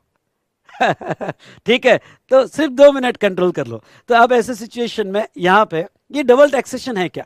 तो बेटा ये डबल टैक्सेशन नहीं है। क्यों? क्योंकि देखो जब भी बिजनेसमैन पे टैक्स लगता था तो वो बर्डन पास ऑन कर लेते थे, प्राइस में रिकवर कर लेते थे कस्टमर से। तो क्या हुआ कि यहाँ पे 14-15 सेंचुरी में इकोनॉमी जो डिवाइड होने लगी, rich class and poor class, और ये बिजनेसमैन जिसे वैश्य कहा जाता था संस्कृत में, तो ये जो वैश्य थे ओके यहाँ पे ये बिजनेस करते थे, और जो भी यहाँ पे टैक्स लग रहा है पास ऑन ओके और ये बिजनेस जो भी प्रॉफिट है अपना नेट मुनाफा खुद के पास रख रहे हैं। तो उनकी वेल्थ बढ़ रही थी, वो रिच होते जा रहे थे, और कुछ लोग पुअर होते जा रहे थे। इकोनॉमी डिवाइड होने लगी, कुछ मुट्ठी भर लोगों के हाथ में इकोनॉमी आने लगी, और पूरे पब्लिक को वो कंट्रोल करने लगे। तो कुछ राजाओं को ऐसा लगा कि ये सही नहीं है, और कि कोई भी प्रॉपर यहाँ पे किसी भी कंट्री का या किंगडम का मैनेज आपको एडमिनिस्ट्रेशन प्रॉपर ढंग से करना है तो इकोनॉमिकल सिचुएशन पूरी बैलेंस होनी चाहिए। और अगर ऐसे 2 क्लास बन रहे हैं, रिच क्लास और पुअर क्लास, तो ये कोई भी कंट्री के लिए या कोई भी किंगडम के लिए सही नहीं था। मुट्ठी भर लोगों के हाथ में पूरी सत्ता जा रही थी। अच्छा, अब ये जो है जिनके पास पैसा जमा हो रहा है उनका नेट मुनाफा जो है वो बढ़ते जा रहा है, बढ़ते जा रहा है, बढ़ते जा रहा है, वो अपने तिजोरी में डालते जा रहे हैं। तो फिर कुछ राजाओं ने सोचा कि नहीं, ओके इनके तिजोरियों में जो पैसा भर रहा है वो वहां से निकालना जरूरी है और पब्लिक में लाना जरूरी है, तो ही इकोनॉमी बैलेंस हो सकती है। तो लगाया गया इनकम टैक्स। इनकम टैक्स ये तिजोरी टैक्स है, ये तुम्हारे इनकम वेल्थ पे टैक्स है। तो यहां पे क्या होगा कि जो भी पैसा यहां पे एक्यूमुलेट कर रहा है निकालो और पब्लिक में लाओ। थोड़ा बुरा लगता है कि अरे यार पैसा निकाला जा रहा है और पब्लिक में लाया जा रहा है, मैंने मेहनत का कमाया हुआ पैसा है, लेकिन उसके लिए कोई ऑप्शन नहीं है दोस्तों। ओके यहां पे यस इनकम टैक्स की शुरुआत यहां पे हुई। तो ये था बिजनेस टैक्स। अगर हम देखें तो ये था बिजनेस टैक्स, ये तुम्हारा ओके शुद्ध मुनाफा है, नेट प्रॉफिट है, और ये नेट प्रॉफिट का टैक्स है इनकम टैक्स। ये आपकी तिजोरियों से निकाला जा रहा है, पब्लिक में लाया जा रहा है। Don't allow anybody to accumulate the income, bring it and distribute to the public. ठीक है, तो ये इकोनॉमी बैलेंस करने के लिए बहुत जरूरी है। तो ऐसे सिचुएशन में बेटा आज भी आप देखते हो तो इनकम टैक्स में जैसे जैसे इनकम बढ़ती है वैसे वैसे स्लैब भी बढ़ता है। अच्छा तो तुम्हारा जो है कि यहाँ एक लिमिट तक इनकम है 10%, और बढ़ गई 20, और बढ़ गया 30। क्यों? क्योंकि गवर्नमेंट का है कि पैसा एक्यूमुलेट मत करने दो, उसके तिजोरी में पैसा जमा मत होने दो, निकालो और पब्लिक में लाओ। तो इनकम टैक्स एक मेन सोर्स बन गया रेवेन्यू का। इसलिए बेटा income tax is payable by person concern, it is not transferable from one person to another person, but indirect tax is a business tax. Okay, it is payable by one person and transferable to another person. Entire burden is on ultimate consumer. दूसरा जहां तक देखा जाए direct tax जो है वो income earning activity पे लगता है, क्योंकि तिजोरी टैक्स है, ऑब्जेक्ट ही अलग है उसका। तो यहां पे इनडायरेक्ट टैक्स कमोडिटी और सर्विसेज पे लगता है। तीसरा मैं आपको बताता हूँ, तीसरा यहाँ पे जैसा कुछ डिफरेंसेस मैंने लिए, तो हमने इनकम अर्निंग एंड एक्टिविटी, उसके बाद में जैसा मैं पढ़ लेता हूँ फटाफट, it is levied on income earning activity, it is on product और सर्विसेज, ये directly payable by person concern है तो ये ट्रांसफरेबल है, और entire burden is on ultimate consumer. तीसरा, it is paid after the income reaches in the hands of tax payer. मतलब हाँ, आपको ये बताता हूँ, जहां तक डायरेक्ट टैक्स जो है, डायरेक्ट टैक्स में पैसे पहले पैसे मिल जाते हैं, इनकम आ जाती है और बाद में पे करना पड़ता है, इसलिए तो डायरेक्ट टैक्स में फाइनेंशियल ईयर और असेसमेंट ईयर होता है कि ये साल में इनकम कमा लेते हो और असेसमेंट ईयर में आपको पे करना पड़ता है। इनडायरेक्ट टैक्सेस में ऐसा नहीं होता है। इनडायरेक्ट टैक्सेस में आपको कभी भी कोई शॉप से गुड्स या सर्विसेज खरीदना है तो पहले पैसा दो, फिर इनवॉइस बनेगा और इनवॉइस में बर्डन पास ऑन होगा, यानी यहां पे it is paid before goods और services reaches to the taxpayer, यानी आपको गुड्स और सर्विसेज मिलने के पहले ही आपके बिल में टैक्स लग जाएगा।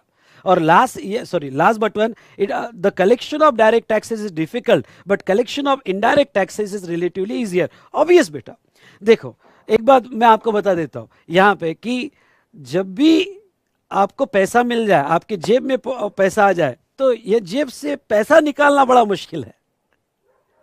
जेब से पैसा निकालना बड़ा मुश्किल है। जेब से दो चीजें निकालना मुश्किल है, एक पैसा और दूसरा आप जानते हो।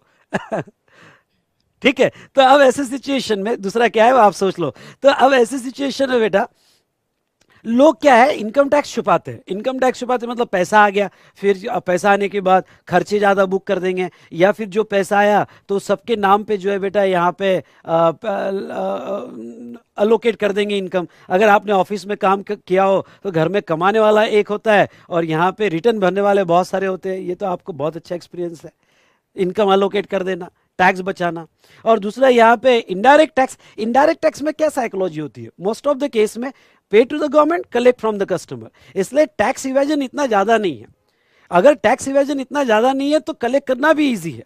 यहां कलेक्ट करना डिफिकल्ट है क्योंकि टैक्स इवेजन ज्यादा है। इसलिए अगर आपने देखा होगा तो इनकम टैक्स के डिपार्टमेंट ज्यादा है और इनडायरेक्ट टैक्स के कम है, क्योंकि यहां जितना टैक्स इवेजन उतना स्टाफ लगाना पड़ता है गवर्नमेंट को, उतने डिपार्टमेंट क्रिएट करने पड़ते हैं, रेड इन्वेस्टिगेशन वगैरह करनी पड़ती है। लेकिन बेटा मैं आपको कहूँ इनडायरेक्ट टैक्सेस में जहां तक देखा जाए इतना ज्यादा टैक्स इवेजन न होने की वजह से इतने आपके department, GST department, VAT department या एक्साइज डिपार्टमेंट नहीं दिखेंगे।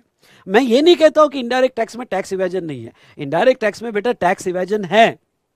ध्यान से सुनो, इनडायरेक्ट टैक्स में टैक्स इवेजन है, लेकिन वो टैक्स इवेजन बहुत कम लेवल पे, specially with bill, without bill, जहां कंपटीशन होती है। आपने देखा होगा कि भाई बिल मत दे टैक्स बच जाएगा, विदाउट बिल दे दे, तो जहां कंपटीशन है, कट थ्रोट कंपटीशन है, वो केस में इवेजन होता है, पर कंपैरेटिवली बहुत कम है, इसलिए उसका कलेक्शन भी ईजी है। और नेक्स्ट बेटा यहाँ पे हमने देखा डायरेक्ट टैक्सेस के example, income tax, wealth tax. तो next GST, excise, custom duty, sales tax and service tax, ये थे एग्जांपल ऑफ इनडायरेक्ट टैक्सेस। तो ये हमने देखा बेटा difference between direct and indirect taxes.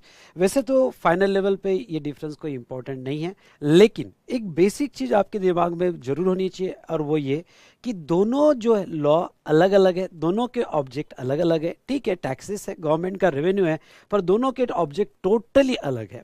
इसलिए ये मत समझना कि जो डायरेक्ट टैक्स की प्रोविजंस है वो इनडायरेक्ट टैक्स में भी सेम चलेगी। जैसे इनडायरेक्ट टैक्सेस में असेसमेंट ईयर, करंट ईयर वगैरह नहीं होता है, वो तो क्या है, ट्रांजैक्शन टैक्स है। जैसे आप ट्रांजैक्शन करते हो आपको इमीडिएट टैक्स लगाना पड़ता है। वो दूसरा एग्जांपल अगर मैं कहूँ तो यहाँ पे चैरिटेबल ट्रस्ट हो सकता है इनकम टैक्स में एग्जम्प्ट हो, लेकिन जीएसटी में एग्जम्प्ट ना हो। इसलिए दोनों लॉ को बिल्कुल कंपेयर नहीं करना, दोनों लॉ को आप अलग अलग आपको रखना है। ये बात अभी आपको समझ लेनी है। तो बेटा ये रही बात टैक्सेस की, लेकिन आपको पता है कि क्या हमारे पास, मेरा एक सवाल आपसे कि क्या हमारे गवर्नमेंट को टैक्स कलेक्ट करने की अथॉरिटी है? भाई इंडिया में डेमोक्रेसी है, पब्लिक पे टैक्स लगाने की अथॉरिटी है क्या हमारे गवर्नमेंट के पास? क्या वो पब्लिक पर जबरदस्ती कोई फोर्सफुली टैक्स लगा सकती है क्या? क्या सोच रहे हो आप, क्या लगा सकती है? हां लगा सकती है, लेकिन उनको एक बहुत बड़ी पावर होना जरूरी है, और वो है कॉन्स्टिट्यूशनल अथॉरिटी। तो वो डायरेक्ट या इनडायरेक्ट टैक्सेस कोई भी हो वो कलेक्ट कर सकती है, अगर कॉन्स्टिट्यूशन ये परमिट करता है। क्योंकि आपको एक बात पता होगा कि कोई भी डेमोक्रेसी उसके एक बेसिक डॉक्यूमेंट पे चलती है और वो कॉन्स्टिट्यूशन ऑफ इंडिया। तो आप समझ गए होंगे मेरा डिस्कशन अब धीरे धीरे टर्न हो रहा है टुवर्ड कॉन्स्टिट्यूशन। आज हम एक टैक्स लॉ पढ़ने जा रहे हैं, और ये टैक्स लॉ जो हम पढ़ने जा रहे हैं बेटा, तो इसका कॉन्स्टिट्यूशनल अथॉरिटी क्या है। और सिर्फ मैं टैक्स लॉ के बारे में नहीं कह रहा हूं, कोई भी लॉ पढ़ना है तो हर लॉ का सोर्स हमारे कॉन्स्टिट्यूशन में है। मुझे एक कोड याद आता है, दर्जनों भाषा, सैकड़ों विधि, हजारों विधान है, इन सबको साथ में रखने वाला हमारा संविधान है। सो दोस्तों, यहां पे कोई भी लॉ बनाना हो तो कॉन्स्टिट्यूशनल अथॉरिटी चाहिए। आज हम अभी जीएसटी पढ़ रहे हैं, बाद में कस्टम पढ़ रहे हैं, तो क्या हमारा कॉन्स्टिट्यूशन ऑफ इंडिया ये लॉ बनाने का पावर देता है? क्या टैक्स कलेक्ट करने का पावर देता है बिजनेस पे? ये हमें जानना होगा। तो चलिए थोड़ा हम डिस्कशन स्टार्ट करते हैं। यहां पे let discuss further the constitutional provisions related to taxes. Constitutional provision and basics law, अगर आप देखते हो तो यहां मैंने हमारे कॉन्स्टिट्यूशन के 3 आर्टिकल्स लिए हैं। पहला आर्टिकल अगर हम बात करें तो पहला आर्टिकल आर्टिकल 265, उसके बाद में आर्टिकल 245 और आर्टिकल 246। आर्टिकल 265 क्या कहता है बेटा? आर्टिकल 265 ये कहता है no tax shall be levied और collected except under the authority of law. मतलब इंडिया में कोई भी टैक्स लेना है, यहाँ टैक्स अगर हम बात करें तो डायरेक्ट या इनडायरेक्ट कोई भी टैक्स हो, कोई भी टैक्स अगर कलेक्ट करना है तो उसके लिए पहले लॉ बनाना पड़ेगा। एक जनरल पब्लिक से कोई भी टैक्स कलेक्ट नहीं कर सकता। देखो बेटा, मैं आपको कह दूं, अगर बिना अथॉरिटी का कोई टैक्स कलेक्ट होता है तो फिर उसे टैक्स नहीं कहा जाता है, उसे हफ्ता कहा जाता है। ठीक है, तो ये कोई हफ्ता नहीं हम कलेक्ट कर रहे हैं, एक लीगल टैक्स जो गवर्नमेंट का रेवेन्यू है और गवर्नमेंट जो यूज करेगी इंफ्रास्ट्रक्चर सोशल वेलफेयर के लिए। तो कोई भी टैक्स अगर कलेक्ट करना है तो आर्टिकल 265 हमारा कॉन्स्टिट्यूशन का कहता है कि पहले लॉ बना और वो लॉ के थ्रू अथॉरिटी लो और वो अथॉरिटी के थ्रू आप टैक्स कलेक्ट करो। फिर एक दूसरा सवाल खड़ा हो जाता है कि इंडिया में लॉ कौन बना सकता है? अब कोई भी तो लॉ नहीं बनाएगा ना। ओके, चिंटू मिंटू किंटू जो भी है, ओके ये चले लॉ बनाने, तो नहीं बेटा, इंडिया में लॉ बनाने का पावर स्पेसिफिक अथॉरिटी के पास दिया है हमारे कॉन्स्टिट्यूशन ने, आर्टिकल 245। आर्टिकल 245 ये पावर देता है। अगर आप देखते हो तो आर्टिकल 245 कहता क्या है? It empowers parliament to make the law for whole और any part of territory of India. यानी पार्लियामेंट को ये पावर दी गई है कि वो जो है टेरिटरी ऑफ इंडिया, अगर इंडिया से रिलेटेड लॉ बनाना है तो पार्लियामेंट के पास है, और लेजिस्लेचर ऑफ स्टेट से रिलेटेड लॉ बनाना है तो सॉरी स्टेट से रिलेटेड लॉ बनाना है तो लेजिस्लेचर ऑफ स्टेट। यानी अगर मैं आपको कहूं तो पार्लियामेंट या लेजिस्लेचर ऑफ स्टेट, ये इंडिया की 2 अथॉरिटी है जो इंडिया में लॉ बना सकती है। तो इसको थोड़ा और जानते हैं 2 मिनट में। इंडिया में फेडरल स्ट्रक्चर है, govern by centre and state, और ये और बहुत अच्छा कॉन्स्टिट्यूशनल स्ट्रक्चर है क्योंकि किसी एक के पास पूरी पावर नहीं है। क्योंकि फिर इसमें ऐसा होता है बेटा कि अगर कोई एक के पास पावर है तो पूरा मतलब डिसीजंस एक के पास आ जाते हैं, और वो डिसीजन एक के पास अगर आ गए तो फिर हिटलर भी बन सकता है या फिर चाइना जैसा यहाँ पे डेवलपमेंट भी हो सकता है, तो वो खतरनाक भी है। तो ऐसे सिचुएशन में यहाँ पे पार्लियामेंट के पास पावर है कि वो पूरे इंडिया से रिलेटेड लॉ बनाए, और लेजिस्लेचर ऑफ स्टेट के पास पावर है कि वो स्टेट से रिलेटेड लॉ बनाए। तो अब सवाल ये है कि हमारा जीएसटी लॉ या कस्टम्स लॉ ये किसके, ये मैटर पे, यानी ये जो हमारा सब्जेक्ट है, ये सब्जेक्ट पे कौन लॉ बनाएगा, सेंट्रल या स्टेट? क्यों? क्योंकि हमें लॉ बनाना है, हमें अथॉरिटी लेना है, हमें टैक्स कलेक्ट करना है, तो हमारे इस सब्जेक्ट्स पे कौन लॉ बनाएगा? तो ये सब्जेक्ट्स कहा दिए हैं। तो अगर आप देखते हो तो आर्टिकल 246, अगर आप यहाँ होगे तो आर्टिकल 246 कहता है subject matter of law made by parliament और लेजिस्लेचर ऑफ स्टेट, यानी लोकसभा और विधानसभा। ओके, ये कौन कौन से सब्जेक्ट्स पे लॉ बना सकती है, ये आर्टिकल 246 शेड्यूल 7 में दिया गया है। आर्टिकल 246 शेड्यूल 7 अगर आप देखो तो ये हमें यहाँ पे 3 लिस्ट प्रोवाइड करता है। ध्यान से देखिएगा, ये हमें 3 लिस्ट प्रोवाइड करता है। List 1 called as union list, आपको याद आ जाएगी। लिस्ट 1 कॉल्ड एज क्या बेटा? Union list. List 2 called as state list, और list 3 called as concurrent list. Okay, कुछ आप बता सकते हो कि यूनियन लिस्ट, स्टेट लिस्ट और कॉन्करेंट लिस्ट का क्या रिलेवेंस है? बता सकते हो आप? तो बेटा यस, यूनियन लिस्ट जो है, यूनियन लिस्ट पे ऐसे कुछ सब्जेक्ट्स दिए जिसके ऊपर सिर्फ सेंट्रल ही लॉ बनाएगी। 97 एंट्रीज लिस्ट वन में दी है, और लिस्ट वन में जो 97 एंट्रीज है बेटा, उस पे सिर्फ सेंट्रल के पास पावर है कि वो लॉ बना सके। लिस्ट टू में जो सब्जेक्ट्स दिए उसके ऊपर स्टेट गवर्नमेंट लॉ बनाती है, और लिस्ट थ्री में जो सब्जेक्ट्स दिए उसके ऊपर दोनों गवर्नमेंट, सेंट्रल और स्टेट, ये दोनों गवर्नमेंट लॉ बना सकती है। तो जैसे एग्जाम्पल के तौर पर लिस्ट थ्री के सब्जेक्ट्स अगर आपको कहो तो वुमेन वेलफेयर हो गया, टेररिज्म हो गया, या फिर मैं आपको ये कहूँ कि फॉरेस्ट रिलेटेड लॉ हो गए, कि ऐसे जो लॉ जहाँ सेंट्रल भी अपना सेपरेट लॉ बनाएगी और स्टेट भी अपना सेपरेट लॉ बनाएगा बेटा, तो दोनों के अपने अलग अलग लॉज लगेंगे। टेररिज्म, टेररिज्म पे सेंट्रल का भी है, स्टेट का भी है, और दोनों के तहत सजा मिलती है, पर दोनों एक में के साथ नहीं चलेंगे, दोनों अपनी पॉलिसीज अलग बनाएंगे। तो ऐसे सिचुएशन में बेटा यहाँ पे ओके, ये लिस्ट में लिस्ट वन, लिस्ट टू और लिस्ट थ्री में ओके, हमारा जीएसटी कहाँ आता है, एक सवाल हमारे इसमें खड़ा हो जाता है, या फिर कस्टम्स कहाँ आता है। जब हम कस्टम्स देखेंगे तो उसमें भी हम यहाँ डिटेल में डिस्कस करेंगे।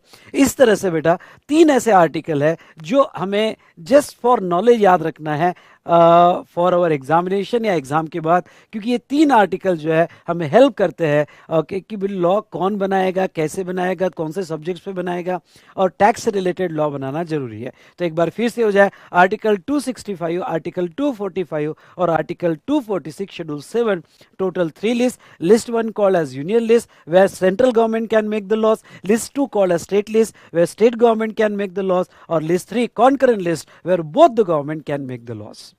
आई बात आपको समझ में? तो ये हमने देखा regarding to constitutional provisions related to our taxation law. ठीक है, तो दोस्तों हमने ये कॉन्स्टिट्यूशनल प्रोविजंस देखी, लेकिन आपने गौर किया यहाँ पे लॉ बनाने की पावर जो है पार्लियामेंट को दी और यहाँ लेजिस्लेचर ऑफ स्टेट को दी। तो इससे आपके दिमाग में कुछ क्वेश्चन तो उठे होंगे, अगर आप मुझे ध्यान से सुन रहे होगे तो, कि सर ये पार्लियामेंट और सेंट्रल गवर्नमेंट में क्या डिफरेंस होता है? क्या लॉ बनाने का पावर सेंट्रल गवर्नमेंट के पास नहीं होता है? क्या पार्लियामेंट हमारे मोदी जी है? क्या वो सब कुछ लॉ वही बना लेते हैं? दबी आवाज में कहूं तो हाँ लेकिन नहीं, ऐसा नहीं है। पार्लियामेंट और सेंट्रल गवर्नमेंट में डिफरेंस है। फिर आपके दिमाग में यह भी क्वेश्चन आता है कि सर बहुत सी बार हम सुनते हैं सीबीडीटी, सीबीआईसी, ये क्या होता है? CBDT central board of direct taxes, CBIC central board of indirect taxes and customs, ये होता क्या है सर? ये भी तो बताइए, इनका एक्चुअल रोल क्या है कोई भी लॉ इंप्लीमेंटेशन के लिए या लॉ बनाने के लिए? बहुत सी बार हम पढ़ते हैं सीबीआईसी सर्कुलर, सीबीडीटी सर्कुलर, तो उसका इंपॉर्टेंस क्या है? नेक्स्ट सर, ये अगर हम देखें कि पार्लियामेंट या सेंट्रल गवर्नमेंट जो भी लॉ बनाता होगा, फिर कोर्ट का क्या रोल है? क्या कोर्ट सिर्फ लॉ को इंटरप्रेट करता है या फिर लॉ भी बनाता है कभी कभी? क्या ये सारे सवाल आपके दिमाग में आ रहे हैं? अगर आ रहे हैं तो बहुत अच्छी बात है, और नहीं आ रहे तो कोई बात नहीं, लेट डिस्कस इन डिटेल कि सबका रोल क्या है। सो बेटा राइट साइड में मैंने एक चार्ट ड्रॉ किया है, मैं टाइम दूंगा आपको बाद में चार्ट ड्रॉ करने के लिए। पहले ये चार्ट मैं पूरा समझा देता हूं, और कंप्लीट हिरार्की, एडमिनिस्ट्रेटिव हिरार्की हम यहां डिस्कस करेंगे। तो दोस्तों यहां पे अगर आप देखते हो तो एडमिनिस्ट्रेटिव हिरार्की सेंट्रल में कैसी चलती है और स्टेट में कैसी चलती है, ये मुझे लगता है कि ये स्टेज पे आपको जानना बहुत जरूरी है, क्योंकि इस पर ही पूरे लॉ का हमें स्ट्रक्चर समझ में आता है। स्टेट के तो हम डिटेल में नहीं जाएंगे, क्यों? क्योंकि कोई हमें स्टेट लॉ तो नहीं पढ़ना है, हमें अगर जीएसटी में भी पढ़ना है तो सेंट्रल सीजीएसटी और आईजीएसटी ही हमें पढ़ना है। सो दोस्तों यहाँ पे थोड़ा सेंट्रल का एडमिनिस्ट्रेटिव स्ट्रक्चर कैसा होता है इसको डिटेल में डिस्कस करने की कोशिश करेंगे। सेंट्रल में टोटल 3 ऑर्गन्स होते हैं, पहला लेजिस्लेटिव ऑर्गन, दूसरा एग्जीक्यूटिव ऑर्गन और तीसरा जुडिशियल ऑर्गन। अब आपका पहला सवाल हो सकता है सर लेजिस्लेटिव ऑर्गन कौन है? तो ये लेजिस्लेटिव ऑर्गन होता है लॉ मेकिंग ऑर्गन, जो लॉ बनाता है। एग्जीक्यूटिव ऑर्गन जो लॉ को एडमिनिस्ट्रेशन करता है, और जुडिशियल ऑर्गन ये जो है लॉ को इंटरप्रेट करता है। ये तीनों ऑर्गन ये समझ लो कि आधार स्तंभ है। कोई भी लॉ, कोई भी एडमिनिस्ट्रेशन, कोई भी लॉ जो यहाँ हमारा गवर्नमेंट बनाती है, ये इंडियन एडमिनिस्ट्रेशन के 3 आधार स्तंभ है, 3 मेन पार्ट है, लेजिस्लेटिव, एग्जीक्यूटिव एंड जुडिशियल। तो बेटा लेजिस्लेटिव ऑर्गन है, इसको दूसरा नाम है लॉ मेकिंग ऑर्गन। ध्यान से देखिएगा, इसको दूसरा नाम है लॉ मेकिंग ऑर्गन, जो लॉ बनाता है। तो आपसे एक सवाल पूछूंगा, ओके वैसे तो स्क्रीन पे दिख रहा होगा आपको, लेकिन आपके अगर नॉलेज में होगा तो बताओ लेजिस्लेटिव ऑर्गन कौन? पार्लियामेंट। हाँ, इंडिया में लॉ बनाने का पावर अभी अभी हमने पढ़ा, और वो आर्टिकल 245 के हिसाब से लॉ बनाने का पावर पार्लियामेंट को दिया है। और पार्लियामेंट यानी यहां मोदी जी नहीं, पार्लियामेंट मतलब all members of Lok Sabha, okay, all member of Lok Sabha, Rajya Sabha and parliament committee. Okay, तो यहां इसको कहते हैं हम पार्लियामेंट। अच्छा, who is the head of parliament? Come on, who is the head of parliament? आप देखने के बाद कहोगे president of India. Correct, speaker नहीं होता है sir, but we never seen president of India in the house of parliament. बेटा मैं आपको कहूँ क्या, प्रेसिडेंट यहां पे अगर वहां खड़े बैठे रहे ना, तो ये लोगों के झगड़े देख के ही परेशान हो जाएंगे। एक्चुअली प्रेसिडेंट नहीं होते हैं वहां पे, वो स्पीकर होते हैं, और speaker is acting on the behalf of president, but head of parliament is president of India. पर आपने ये जरूर सुना होगा कि जब तक प्रेसिडेंट साइन नहीं करते, असेंट नहीं देते, कोई लॉ पास नहीं होता है। यानी जो भी रिजोल्यूशन पास हुए इन द हाउस ऑफ पार्लियामेंट, जो भी यहाँ पे ऑर्डिनेंस पास हुए, या जो भी यहाँ पे लॉ पास हुए इन द हाउस ऑफ पार्लियामेंट, वहां प्रेसिडेंट का असेंट चाहिए। आप समझे? अब पार्लियामेंट कॉन्स्टिट्यूट्स, पार्लियामेंट में होती है Lok Sabha, Rajya Sabha and parliament committee. Lok Sabha मतलब एमपीज, ओके, जो मेंबर ऑफ पार्लियामेंट है elected by people of India. Rajya Sabha, Rajya Sabha ये राज्यसभा के जो मेंबर्स होते हैं दोस्तों, वो इलेक्शन से नहीं आते। राज्यसभा के जो मेंबर्स होते हैं वो स्टेट के रिप्रेजेंटेटिव होते हैं। जब ये कॉन्स्टिट्यूशन बनाया गया तो ऑनरेबल डॉक्टर बाबा साहब आम्बेडकर ने ये सोचा था कि नहीं, सेंट्रल की जो भी पॉलिसी है वो स्टेट्स को अफेक्ट करेगी, तो बहुत सी सेंट्रल की बहुत सी पॉलिसी स्टेट को अफेक्ट करेगी, तो इस सेंट्रल में जो भी पॉलिसी डिसाइड होगी उसमें स्टेट का इन्वॉल्वमेंट होना जरूरी है। क्योंकि यहाँ मेंटेलिटी है बेटा कि यहाँ इंडिया के लोग जो है सेंट्रल में कोई दूसरी गवर्नमेंट को देखते हैं, स्टेट में कोई दूसरी गवर्नमेंट को देखते हैं। जैसे दिल्ली में जब सेंट्रल के इलेक्शन हुए तो बीजेपी को यहाँ पे ज्यादा वोट दिया गया, लेकिन जब स्टेट के इलेक्शन हुए तो आपको दिया गया। तो ऐसे दो अलग अलग व्यू लोगों के होते हैं। तो जो भी डिसीजन सेंट्रल के हो रहे हैं उसमें स्टेट का इन्वॉल्वमेंट भी चाहिए। तो ऐसे केस में हर स्टेट गवर्नमेंट अपने रिप्रेजेंटेटिव भेजते हैं, okay, as a part of member of Rajya Sabha, जहां आप जया बच्चन जी को भी देखते हो। तो वो है बेटा राज्यसभा के मेंबर। ऐसे बहुत से लॉज है जो यहाँ पे लोकसभा प्लस राज्यसभा दोनों के वोटिंग से पास होते हैं। और तीसरा है बेटा पार्लियामेंट कमेटी, इनका भी बड़ा इंपॉर्टेंट रोल है। पार्लियामेंट कमेटी के जो हेड होते हैं वो अपोजिशन के प्रेसिडेंट होते हैं। यानी ऐसा मत समझना कि जैसे बीजेपी जीत गई तो अब बीजेपी जीत कर आ गई तो अपोजिशन का कोई इंपॉर्टेंट रोल नहीं होता है, बड़ा इंपॉर्टेंट रोल होता है। वो पार्लियामेंट कमेटी के जो हेड है वो प्रेसिडेंट होते हैं अपोजिशन के। वो हर चीज का question in the house of parliament ruling party को पूछ सकते हैं कि भाई यहाँ पे टेररिज्म अटैक हो गया तो होम मिनिस्टर हमें आंसर दे, अगर शेयर मार्केट गिर गया तो फाइनेंस मिनिस्टर हमें आंसर दे, जीएसटी फेल हो गया। इम्प्लीमेंटेशन में तो बेटा अभी भी ये बहुत इफेक्टिव नहीं है, मैं आपको बता दूं। ओके, बीजेपी गवर्नमेंट अभी भी इसको इफेक्टिवली इंप्लीमेंट नहीं कर पाई, लेकिन जीएसटी लॉ बहुत अच्छा है क्योंकि मैं पढ़ा रहा हूं, ठीक है। नहीं, वैसे स्ट्रक्चर रियली बहुत अच्छा है बेटा। इंप्लीमेंटेशन में बीजेपी गवर्नमेंट ने बहुत जल्दबाजी कर दी, वो बात अलग है, लेकिन चलो वॉट एवर इट में भी। तो अब यहाँ पे जो है पार्लियामेंट कमेटी जो है हर चीज का जवाब मांगेगी, हर चीज का यहाँ पे जवाब मांगेगी in the house of parliament to ruling party. उनका बहुत बहुत इंपॉर्टेंट रोल होता है in the house of parliament बेटा। तो ऐसे केस में लॉ मेकिंग ऑर्गन होता है पार्लियामेंट। तो जब भी कोई लॉ पास होता है in the house of parliament, कभी आपने बजट देखा, ओके, आई प्रपोज, यानी यहाँ फाइनेंस मिनिस्टर या लॉ मिनिस्टर या होम मिनिस्टर जो है कोई भी लॉ अगर पास कर रहा है, I propose in the house of parliament. Parliament मतलब all members of Lok Sabha and Rajya Sabha, all 542 members of Lok Sabha plus 2 for Anglo Indians वगैरह होते हैं। तो all members of Lok Sabha and Rajya Sabha वो कहा जाता है पार्लियामेंट। और हर लॉ जो है वहां प्रपोज करना पड़ता है वो बात अलग है कि जिसके पास मेजोरिटी होती है लॉ पास हो जाता है। बहुत से लॉज जो है ओके मोर देन 50% वोटिंग से पास हो जाता है, बहुत से लॉ जो है 2/3 वोटिंग से पास होते हैं, वॉट एवर इट में भी, लेकिन ये होता है legislative organ, law making organ. दूसरा बेटा सेंट्रल लेवल पे होता है एग्जीक्यूटिव ऑर्गन। जो जो भी यहाँ पे ऑर्डिनेंस पास हुए, लॉ पास हुए, रिजोल्यूशन पास हुए, ओके वो उसका सबका एडमिनिस्ट्रेशन करना, ओके वो होता है एग्जीक्यूटिव ऑर्गन। और एग्जीक्यूटिव का ऑर्गन है बेटा central government. Come on, executive organ कौन? Central government. Who is the head of central government? Prime Minister of India. Yes, head of parliament is President of India. Head of central government is Prime Minister of India. और अभी जो है बताओ कौन? मोदी जी। बोलना मत, okay नहीं तो पाकिस्तान चले जाओगे। जस्ट जोकिंग, ओके कभी कभी मजाक कर लेता हूँ। और बेटा जो बीजेपी को चाहता है, ओके तो यहाँ पे मैं उनको यही कहना है तो मजाक है, छोड़ देना। तो यहाँ तो ऐसे एक सिचुएशन में जहाँ तक देखा जाए तो head of parliament is head of central government is prime minister of India. जो अब जहां तक है बेटा प्राइम मिनिस्टर के अंडर में अलग अलग डिपार्टमेंट होते हैं, जिसमें revenue department who is the head of revenue department बेटा? Finance minister. क्योंकि मैं आज टैक्स रिलेटेड सब्जेक्ट पढ़ा रहा हूँ और ये टैक्स रिलेटेड सब्जेक्ट जो है बेटा ओके ये रेवेन्यू डिपार्टमेंट के तहत आता है, जिनके हेड फाइनेंस मिनिस्टर होते हैं। और who is the finance minister? तो अगर अभी की बात करें तो Nirmala Sitharaman, okay she is the finance minister of India. अब देखो कोई भी लॉ जो अगर यहाँ पास हुआ तो उसका पूरा कंप्लीट एडमिनिस्ट्रेशन का यहाँ जिम्मेदारी गवर्नमेंट लेती है।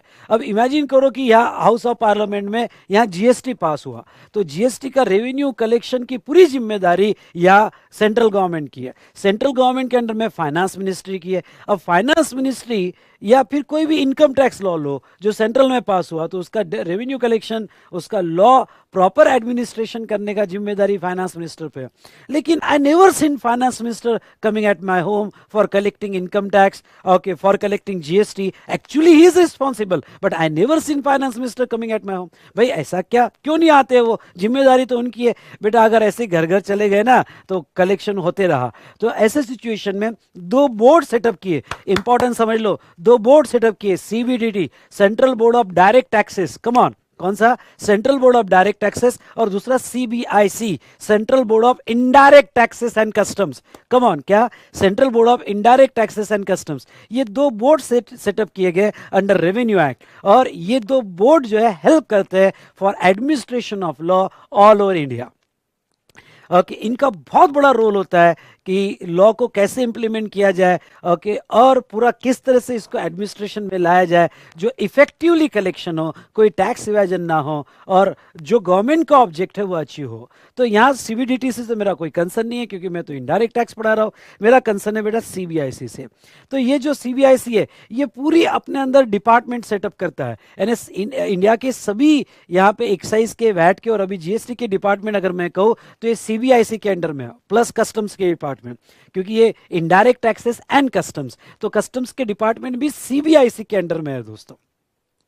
ठीक है, तो central board of indirect taxes and customs जो है ओके ये पूरे डिपार्टमेंट को ऑपरेट करता है, और इनके अंडर में पूरे डिपार्टमेंट काम करता है। तो जीएसटी और कस्टम डिपार्टमेंट पूरी प्रॉपर ऑफिसर की हिरार्की इनके नीचे होती है। अब ये प्रॉपर ऑफिसर मतलब कौन? अगर हम जीएसटी की बात करें तो आप नेक्स्ट चैप्टर में जाओगे तो नेक्स्ट चैप्टर में पहली पेज पे दिया गया है पूरी हिरार्की, प्रॉपर ऑफिसर की हिरार्की मैंने सेक्शन 3 के अंडर ली। जैसे अगर आप देखोगे तो principal chief commissioner of central tax मतलब सीजीएसटी, या प्रिंसिपल डायरेक्टर जनरल, उसको वैसा भी कह सकते हो।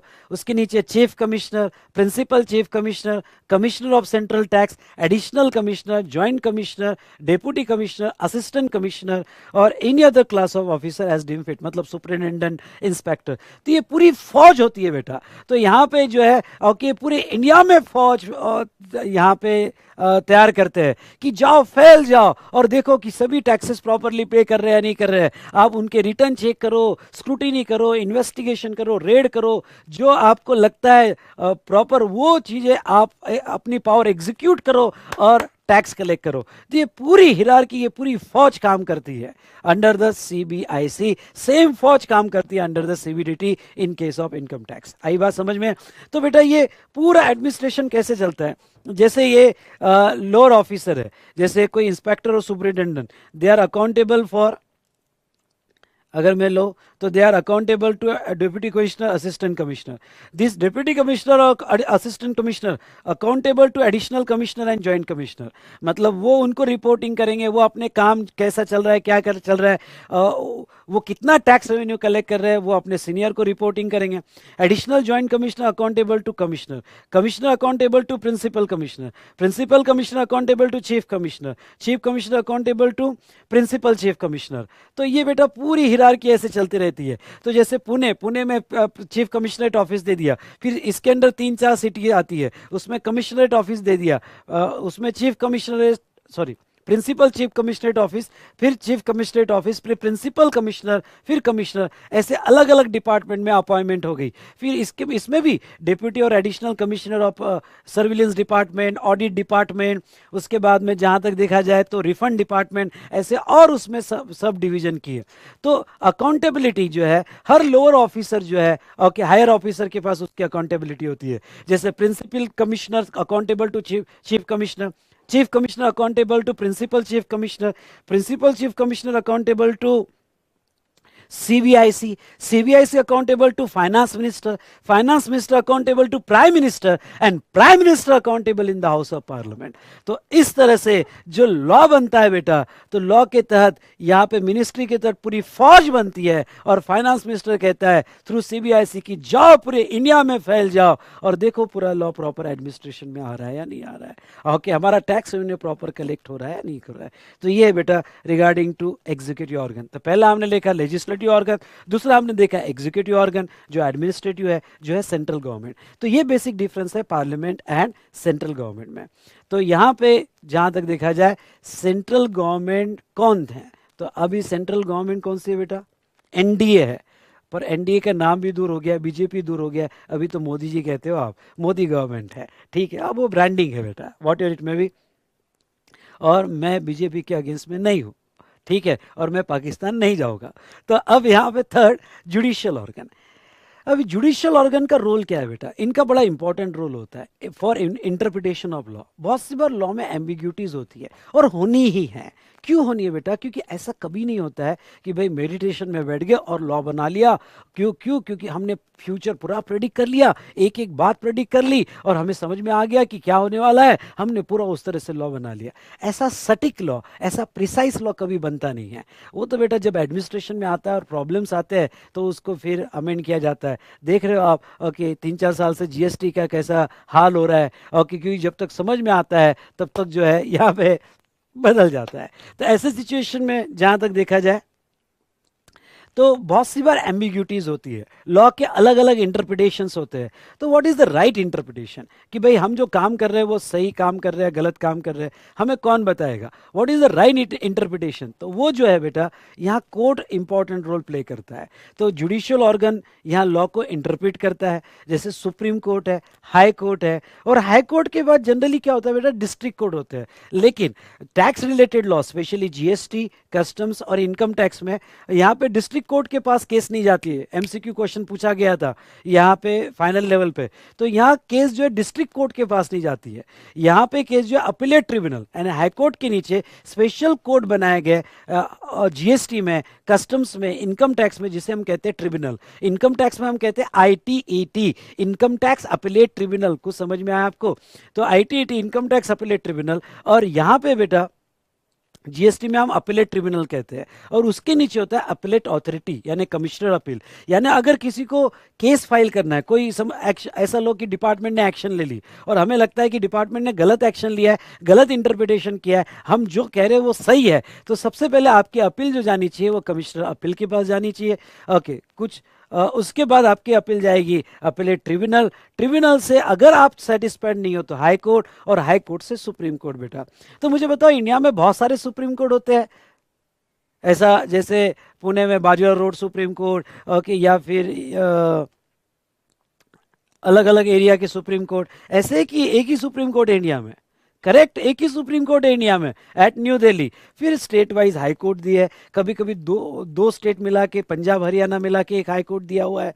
अपीलेट ट्रिब्यूनल अलग अलग एरिया में है, और कमिश्नर अपील ऑफिस जो है वो तो जहाँ जीएसटी डिपार्टमेंट है वहाँ कमिश्नर अपील का ऑफिस तो रहेगा ही, तो जिससे हम अपीलेट अथॉरिटी कहते हैं। इसमें कंफ्यूज नहीं हो ना, अपीलेट ट्रिब्यूनल और अपीलेट अथॉरिटी। अपीलेट अथॉरिटी मतलब कमिश्नर अपील, और अपीलेट ट्रिब्यूनल फिर नेक्स्ट अथॉरिटी है, फिर हाई कोर्ट और सुप्रीम कोर्ट। एक लास्ट बात मैं बता देता हूँ आपको, लास्ट ये कह दूं कि decision of supreme court is a law, यानी क्योंकि उसके ऊपर कोई अथॉरिटी नहीं है, इसलिए बहुत सी बार सुप्रीम कोर्ट के कोई डिसीजन अगर आते हैं जीएसटी में, कस्टम में, तो बहुत इंपॉर्टेंट हो जाते हैं, बिकॉज इट बिकम लॉ। तो ये थी बेटा लेजिस्लेटिव ऑर्गन, एक लॉ बनाता है, एक लॉ को एडमिनिस्ट्रेशन में लाता है, एडमिनिस्ट्रेशन में अगर कोई डिस्प्यूट होते हैं तो उसको प्रॉपर इंटरप्रेट करता है, और वो है जुडिशियल ऑर्गन। तो ये हमने देखा हिरार्की। चलो फटाफट आप ड्रॉ कर लो, एडमिनिस्ट्रेटिव हिरार्की आप ड्रॉ कर लो पूरी।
तो बेटा आपने ये स्ट्रक्चर देखा और लिख लिया होगा, अगर आप नहीं लिख पाए इसको पूरा तो थोड़ा पीछे जाओ, पॉज करके उसको लिख लो, ठीक है। तो ये हमने देखा लेजिस्लेटिव ऑर्गन, एग्जीक्यूटिव ऑर्गन, और यहाँ पे जुडिशियल ऑर्गन। तो ऐसे तीन ऑर्गन है जो पूरा लॉ को संभालते हैं। तो दोस्तों अभी जो हम डिस्कशन कर रहे थे वो डिस्कशन में हमने देखा कि पार्लियामेंट की क्या पावर है, सेंट्रल गवर्नमेंट की, उसके बाद में सीबीडीटी, सीबीआईसी, और उसके बाद में यहाँ पे जुडिशियल ऑर्गन कोर्ट की क्या पावर है। लेकिन जब आपने कभी लॉ पढ़ा होगा, might be C inter level पे पढ़ा होगा, फाउंडेशन लेवल पे पढ़ा होगा, तो आपको पता है आपने कैसे स्ट्रक्चर में पढ़ा लॉ, आप बता सकते हो? आपने एक्ट पढ़ा, उसके बाद में कहीं रूल्स भी पढ़े, रेगुलेशंस भी पढ़े, सीबीडीटी सर्कुलर या सीबीआईसी सर्कुलर्स, ये नाम भी आपने कभी पढ़ा होगा, नोटिफिकेशंस ये भी वर्ड पढ़ा होगा, और उसके बाद में यहाँ अभी तो करंट सिचुएशन में प्रेस रिलीज ट्वीट वगैरह ये भी पढ़ा है, और कोर्ट के डिसीजन। तो बेटा एक्ट और लॉ में क्या डिफरेंस होता है? एक्ट मतलब वो बेयर टैक्स जो इन द हाउस ऑफ पार्लियामेंट या लेजिस्लेटिव असेंबली में पास हुआ, अगर लॉ सेंट्रल और स्टेट लेवल पे है। लेकिन जहां तक देखा जाए तो यहाँ पे रूल्स का क्या इंपॉर्टेंस होता है, कौन इशू करता है, और जब एक्ट बन गया तो रूल्स का क्या जरूरत है, रेगुलेशन की क्या जरूरत है, नोटिफिकेशंस अलग से इशू किए जाते हैं, उसके बाद में सर्कुलर्स इशू किए जाते हैं, तो इनका सबका क्या रिलेवेंस है एक लॉ पढ़ते वक्त, क्योंकि ये पूरा एंटायर स्ट्रक्चर जो है वो लॉ है। तो इनका क्या रिलेवेंस है ये जानने के लिए हम डिस्कशन को आगे बढ़ाएंगे। So let discuss the complete tax hierarchy under this law. तो चलिए हमें टैक्स हियरार्की देखनी है। तो टैक्स हियरार्की में मैं इस तरह से जाऊंगा, first constitution of India, second act, third rules, fourth regulation, fifth जो है नोटिफिकेशन, और सिक्स जो है सर्कुलर्स। ओके, तो इसकी कंप्लीट हियरार्की हम यहाँ देख लेते हैं। सबसे पहले तो देखते हैं कॉन्स्टिट्यूशन ऑफ इंडिया। जैसे दोस्तों मैं आपको बता दूं, कॉन्स्टिट्यूशन ऑफ इंडिया जो है ये सुप्रीम लॉ है, हमने ये पहले भी पढ़ा अर्लियर डिस्कशन में, और मैं इसको थोड़ा अब यहाँ पे पूरा टैक्स हियरार्की में आपको समझाना चाहूँगा। तो constitution of India supreme law, it provide the framework, it provide the base for all laws, all laws are emanates from the constitution of India. तो चलिए मेरे साथ लिखते जाइए फटाफट, और सबका रूल्स यहाँ पे एक्ट का, रूल्स का, नोटिफिकेशन का, ये रूल को हम समझने की कोशिश करेंगे। ठीक है, तो पहला पॉइंट लिखिए कॉन्स्टिट्यूशन ऑफ इंडिया में, चलिए लिखते जाइए बेटा। पहला point, it is a supreme law, it is a supreme law। ठीक है, दूसरा यहां पे पॉइंट लिखिएगा,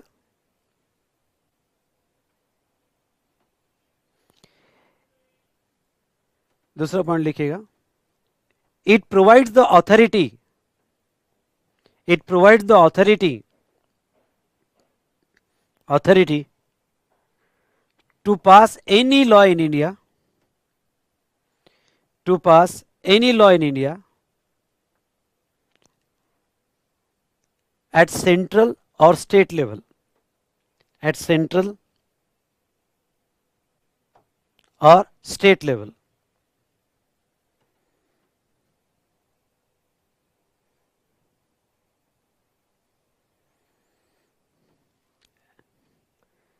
थर्ड पॉइंट अगर जगह होगी वहां पे, it provides the basic framework,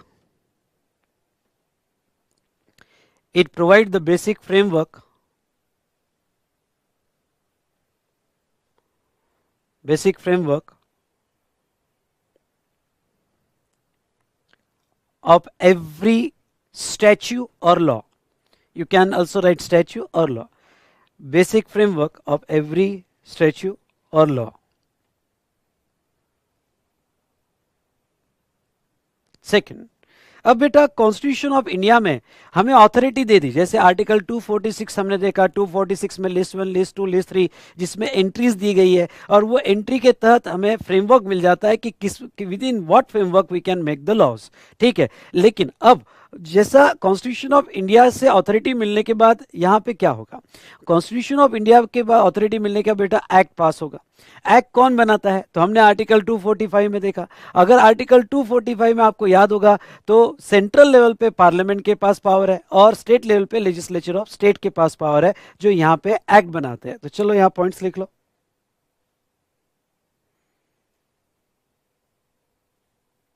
हाँ लिखो, it is a supreme legislative body, It is a supreme legislative body. Do you remember legislative organ? Supreme legislative body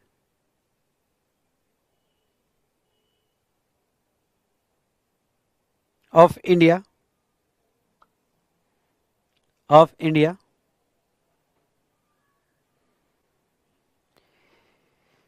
हाँ, थोड़ा एक करेक्शन कर लेना. It is a supreme legislative body की जगह parliament, ऐसा लिखना. इट की जगह parliament is a supreme legislative body, ऐसा लिखना. Parliament is a supreme legislative body of India. Of India, बस इट की जगह पार्लियामेंट ऐड करना है. सेकंड बेटा फटाफट लिखो. It has a power to pass act. It मतलब parliament. It has a power to pass act at central level.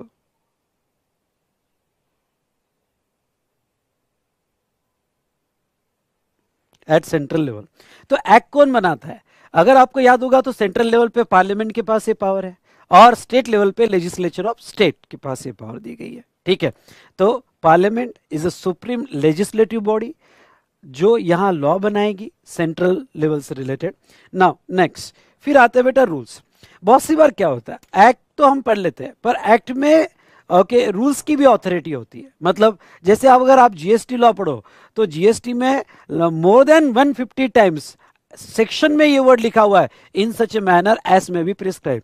जब भी सेक्शन में ये वर्ड होता है इन सच ए मैनर एस में भी प्रिस्क्राइब, मतलब उससे रिलेटेड बेटा यहाँ पे क्या बनाया जा रहा है, उससे रिलेटेड यहाँ पे रूल्स बनाए जा रहे हैं. ठीक है, तो रूल्स इशू करने की पावर सेंट्रल गवर्नमेंट को दी है. आई रिपीट, रूल्स इशू करने की पावर किसको दिया है बेटा? सेंट्रल गवर्नमेंट को यहां पे दिया गया है. तो सेंट्रल गवर्नमेंट रूल्स क्यों इशू करता है, ये सवाल जो है हमने उठाया था. रूल्स इसलिए इशू कर किए जाते हैं बेटा क्योंकि मैंने पहले भी कहा था कि लॉ एक साथ प्रेडिक्ट नहीं होता है कि हम मेडिटेशन में बैठ गए और पूरा लॉ प्रेडिक्ट कर लिया, ऐसा पॉसिबल नहीं है. जब लॉ एग्जीक्यूशन में आता है यानी लेजिस्लेटिव ऑर्गन में पास होता है और जब लॉ एग्जीक्यूशन में आता है बेटा तो एग्जीक्यूशन में बहुत सारे प्रैक्टिकल इश्यूज सामने आते हैं. जीएसटी में मैं आपको पढ़ाऊंगा और कि बहुत सारे ऐसे इश्यूज है जब लॉ एग्जीक्यूशन में आया तो पता चला कि अरे यार ये सिचुएशन में क्या करना चाहिए, अगर ये सिचुएशन होती है तो क्या करना चाहिए. ओके, उसके बाद में हमने जहां तक है रिटर्न मंथली क्वार्टरली, फिर मंथली फाइल करने में मुश्किल हो रही है तो क्वार्टरली, उसके बाद में कंपोजिशन लेवी के केस में क्वार्टरली फाइल करने में मुश्किल हो रही है तो ईयरली. ऐसे बहुत सारे एडमिनिस्ट्रेटिव प्रॉब्लम्स जो है ओके वो सामने आते हैं बेटा. और इस एडमिनिस्ट्रेटिव प्रॉब्लम को रिजॉल्व करने के लिए सेंट्रल गवर्नमेंट खड़ी होती है क्योंकि वो एग्जीक्यूटिव ऑर्गन है. क्योंकि हर बात के लिए बार बार हमें पार्लियामेंट को बुलाना पॉसिबल नहीं है. समझ लो कि भाई रूल्स की पावर नहीं होती तो हर चीज के लिए पार्लियामेंट के पास जाओ, असेंबली बुलाओ, ऑल 544 मेंबर्स जो है ओके वो उनको बुलाओ, फिर वो प्रॉब्लम सॉल्व करो. अरे ऐसे डेली बहुत सारे प्रॉब्लम्स आते हैं. अब किसको पता था कि कोविड-19 आएगा? ओके, उसमें इतने सारे चैलेंजेस सामने आ जाएंगे. हर बार असेंबली को बुलाना पॉसिबल नहीं है और उसमें डिस्कशन करना पॉसिबल नहीं है. इसलिए ओके यहां पे एक्ट अपनी मेजर पॉलिसी बता देता है कि भाई ब्रॉड सेंस में ऐसा होना चाहिए. अब वो कैसे होना चाहिए और कैसे अचीव किया जाएगा वो रूल्स के थ्रू मैनेज किया जाता है. और ये पावर एग्जीक्यूटिव ऑर्गन को दिए बेटा central government. Central government time to time अपना इफेक्टिव एडमिनिस्ट्रेशन के लिए, मतलब यहां पे जो भी लॉ पास हुआ उसका प्रॉपर इंप्लीमेंटेशन के लिए, इफेक्टिव इंप्लीमेंटेशन के लिए रूल्स पास करती है बेटा. लिखो यहां पे रूल्स में सेंट्रल गवर्नमेंट हैज पावर. लिखो central government has the power to issue rules for proper and effective implementation of law. For proper and effective implementation of law. Central government has power to issue rules for proper and effective implementation of law. मतलब क्या, law बन गया है, broad policy बन गई है, पर उसका time to time okay proper implementation में आना जरूरी है और इफेक्टिव वे में एडमिनिस्ट्रेट होना जरूरी है. इसलिए बेटा government time to time rules बनाती है. तो वो होते हैं बेटा यहां पे rules.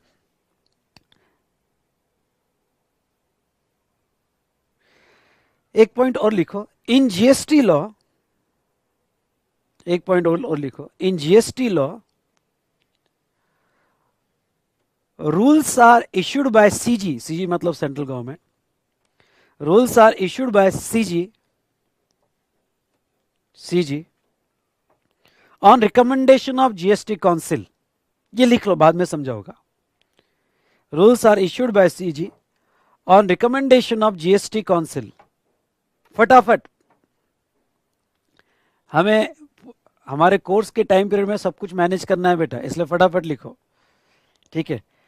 Rules are issued by CG on recommendation of GST council, ठीक है। और मैं आपको एक बहुत बेसिक सवाल पूछना चाहूंगा, आपका ध्यान है? ध्यान है तो मेरा ये सवाल का जवाब दो। बेसिक सवाल आपसे ये पूछना चाहूंगा कि मुझे बताओ, अगर एक्ट के वर्ड्स में और रूल्स के वर्ड में कॉन्ट्रडिक्शन हो जाए, मतलब रूल्स कॉन्ट्ररी टू एक्ट आ जाए, तो क्या प्रिवेल होगा, एक्ट या रूल्स? बच्चा भी बताएगा इसका आंसर, बताओ क्या प्रिवेल होगा?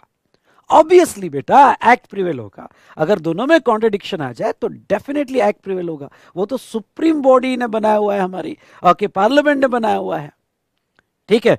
तो यहां पे हाँ, एक सवाल आ सकता है बच्चों जैसा, सर कॉन्स्टिट्यूशन ऑफ इंडिया कौन पास करता है? ऐसा ईयरली पास नहीं होता है constitution of India.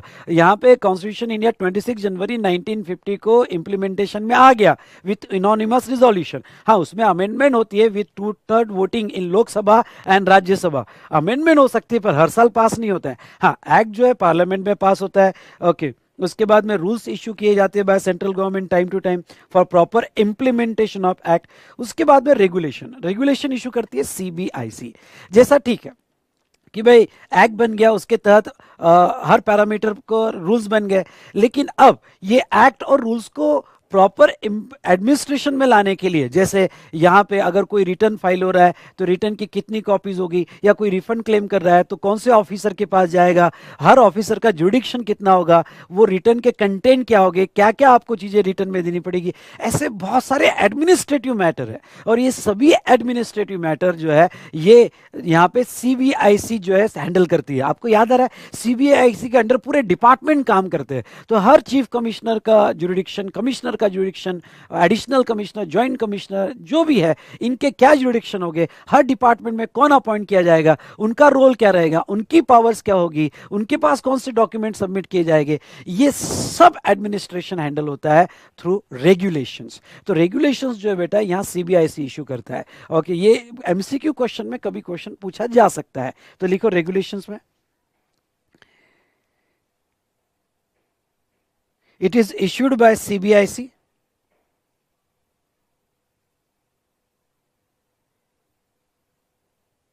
It is issued by CBIC.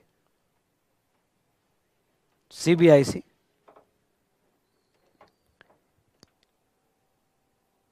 Second point लिखना, it is issued for proper implementation of act and rules. It is issued for proper implementation of act and rules.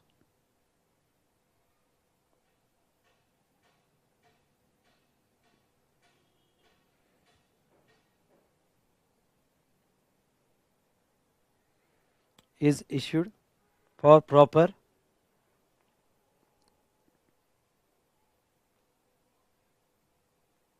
administration of law. Proper administration of law. तो rules और regulation में क्या difference है बेटा? यहां पे rules जो है for proper implementation of law है, और regulations for proper administration of law है। मतलब एक तो आपको बताओ क्या, एक्ट ये मेजर पॉलिसी हुई, उसकी सब पॉलिसी मतलब रूल्स, और ये मेजर पॉलिसी और सब पॉलिसी के अंडर में ओके एडमिनिस्ट्रेशन कैसा करना, हर ऑफिसर की पावर क्या होगी, वो हैंडल होता है थ्रू रेगुलेशंस। फिर आते हैं बेटा नोटिफिकेशंस। यहाँ बेटा अभी फाइनेंस मिनिस्टर, यहाँ आपको पता है कौन है, निर्मला सीतारामन, तो उनका फोटो आना चाहिए था, तो आपके नोट्स में शायद मैंने बदल दिया होगा प्रिंट के वक्त, पर जो भी है मेरा कंसेप्ट है फाइनेंस मिनिस्टर। तो यार नोटिफिकेशंस जो है बेटा क्यों इश्यू होते हैं? बहुत सी बार क्या होता है, यहाँ पे पहला एग्जांपल देता हूँ, भाई कोई प्रोसीजर प्रिस्क्राइब करनी है, अभी GST काउंसिल का मीटिंग हुआ, जीएसटी में, और उसकी प्रोसीजर प्रिस्क्राइब करनी है, या फिर के नोट या रिटर्न जो है, रिटर्न के फॉर्म बदलने हैं, या फिर रिटर्न की डेट्स बदलनी है, फिर यहाँ ड्यू डेट्स बदलनी है, ऐसे बहुत से एडमिनिस्ट्रेटिव मैटर होते हैं, प्रोसीजर मैटर होते हैं कि जो by way of notifications prescribe किए जाते हैं। तो फिर सर रेगुलेशंस और नोटिफिकेशन में क्या डिफरेंस है? रेगुलेशन मोस्टली कैसा होता है, ये पूरा डिपार्टमेंटल सेटअप होता है, मतलब डिपार्टमेंट में चीफ कमिश्नरेट ऑफिस कहाँ होगा, उसके अंदर कितने एडिशनल जॉइंट कमिश्नर लगाए जाएंगे, उनकी पावर्स क्या होगी, किसके पास कौन सी पावर होगी, और वो कैसे फॉर्म एक्सेप्ट कर पाएंगे, वो असेसमेंट कैसे करेंगे, ये सब जो है रेगुलेशन के थ्रू आता है। ओके, और मोस्टली नोटिफिकेशन भी यूज किए जाते हैं। तो जीएसटी में आपको कहो क्या, रेगुलेशंस बहुत कम है और नोटिफिकेशंस बहुत ज्यादा है। ठीक है, तो अभी जीएसटी काउंसिल मीटिंग हुई, तो जीएसटी काउंसिल मीटिंग में कोई प्रोसीजर प्रिस्क्राइब की गई तो वो नोटिफाई की जाती है। और मैं आपको ये भी बताता हूँ, रेगुलेशंस बहुत कम है, लगभग नहीं के बराबर है, नोटिफिकेशंस के थ्रू ही एडमिनिस्ट्रेशन ज़्यादा हैंडल किया जा रहा है। तो एडमिनिस्ट्रेटिव मैटर पे नोटिफिकेशंस भी आते हैं जो सेंट्रल गवर्नमेंट इशू करती है। दूसरा बेटा मैं आपको ये बता दूं कि यहाँ पे बहुत सी बार एग्जम्पशंस देना है, जैसे अभी कोविड में जीएसटी से हमें एग्जम्पशन देना है, कस्टम से एग्जम्पशन देना है, तो एग्जम्पशन के लिए भी सेंट्रल गवर्नमेंट के पास पावर है कि वो नोटिफिकेशन इश्यू कर सके। तो लिखो पॉइंट यहाँ पे नोटिफिकेशन में, it is issued by central government. Notification जो है it is issued by central government, ये सेंट्रल गवर्नमेंट इश्यू करती है।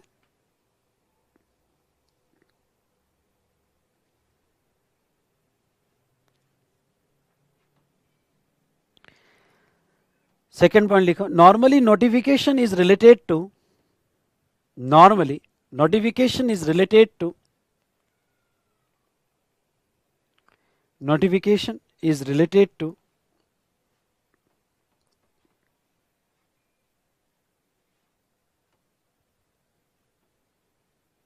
exemptions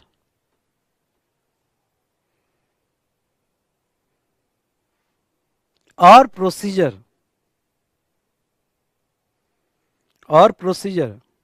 to be implemented, or procedure to be implemented on recommendation of GST Council, on recommendation of GST Council।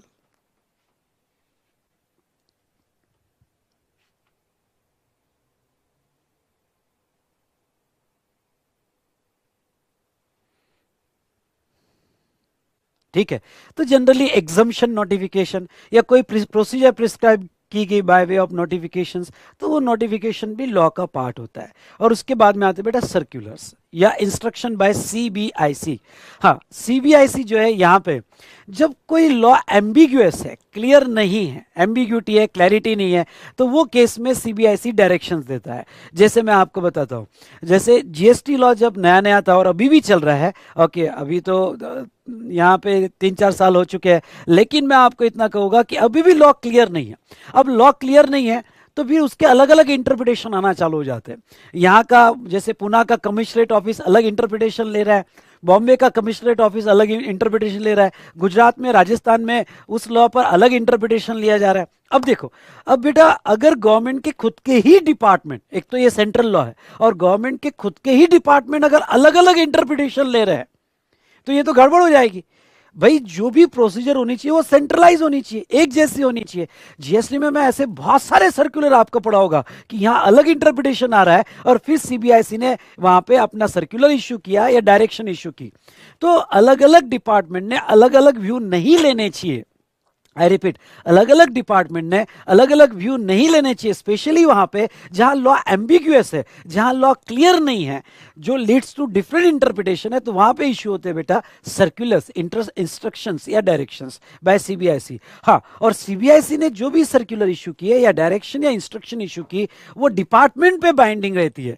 इसके बाद एक बार अगर department ने सर्कुलर इश्यू कर दिए तो पूरे इंडिया में डिपार्टमेंट वो स्ट्रिक्टली फॉलो करेंगे। पर एक बात आपके नॉलेज के लिए कह दूं, जो भी डिपार्टमेंट यहाँ पे सर्कुलर इशू करेगा, यहाँ सॉरी, जो भी सीबीआईसी सर्कुलर इशू करेगा वो सिर्फ डिपार्टमेंट पे बाइंडिंग होगा, वो असेसी पे बाइंडिंग नहीं होगा या टैक्स पेयर पे बाइंडिंग नहीं होगा। टैक्स पेयर उसके अगेंस्ट में केस चैलेंज कर सकता है बेटा। तो सर्कुलर जो है जहां लॉ एम्बिग्यूअस है, क्लियर नहीं है, वहां यूनिफॉर्मिटी लाने के लिए, अपने सभी डिपार्टमेंट एक जैसा वर्क करने के लिए सीबीआईसी इशू करता है। लिखो सर्कुलर यहां पे बेटा, it is issued bye CBIC, it is issued bye CBIC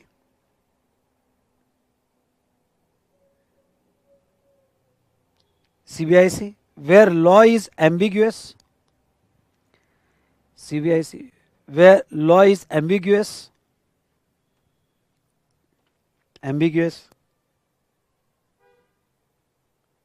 or has a lack of clarity, law is ambiguous or has a lack of clarity,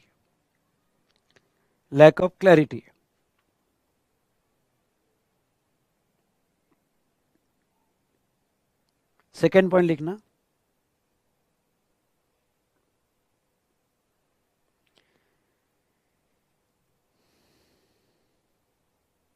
it is issued to maintain uniformity, it is issued to maintain uniformity in application of law by department, it is issued to maintain uniformity in application of law by department all over India, all over India। और जगह होगी तो एक point और लिख दो, जगह होगी तो एक पॉइंट और लिखो। It is binding only on, it is binding only on department and not on taxpayers. It is binding only on department and not on taxpayers. And not on taxpayer. Done? तो ये था बेटा यहाँ पे tax hierarchy. Constitution of India is our supreme law. उसके बाद में act जो है पार्लियामेंट बनाता है, हमारी सुप्रीम लेजिस्लेटिव बॉडी है। उसके बाद में रूल्स सेंट्रल गवर्नमेंट इशू करता है for proper implementation of law. Act और रूल्स में कॉन्फ्लिक्ट हो जाए तो act will prevail. Regulation administrative procedure होती है इसमें मोस्टली, जो सीबीआईसी इशू करता है। और बहुत से एडमिनिस्ट्रेटिव प्रोसीजर जो है वो सेंट्रल गवर्नमेंट भी by way of notification issue करता है। तो नोटिफिकेशन अगर इशू हो रहा है तो वो सेंट्रल गवर्नमेंट इशू करेगा। यहाँ पे जनरली ये जो है एग्जम्पशन से रिलेटेड या प्रोसीजर से रिलेटेड होते हैं। उसके बाद में कई लॉ एम्बिगुअस हो, क्लियर ना हो, तो वो केस में बहुत से डायरेक्शन इंस्ट्रक्शन सीबीआईसी देते हैं। यानी जब तक लॉ क्लियर नहीं होता है, कोई सुप्रीम कोर्ट का डिसीजन नहीं आता है या लॉ अमेंड नहीं होता है, तब तक क्लैरिफिकेशंस जो है यहाँ सीबीआईसी देगा।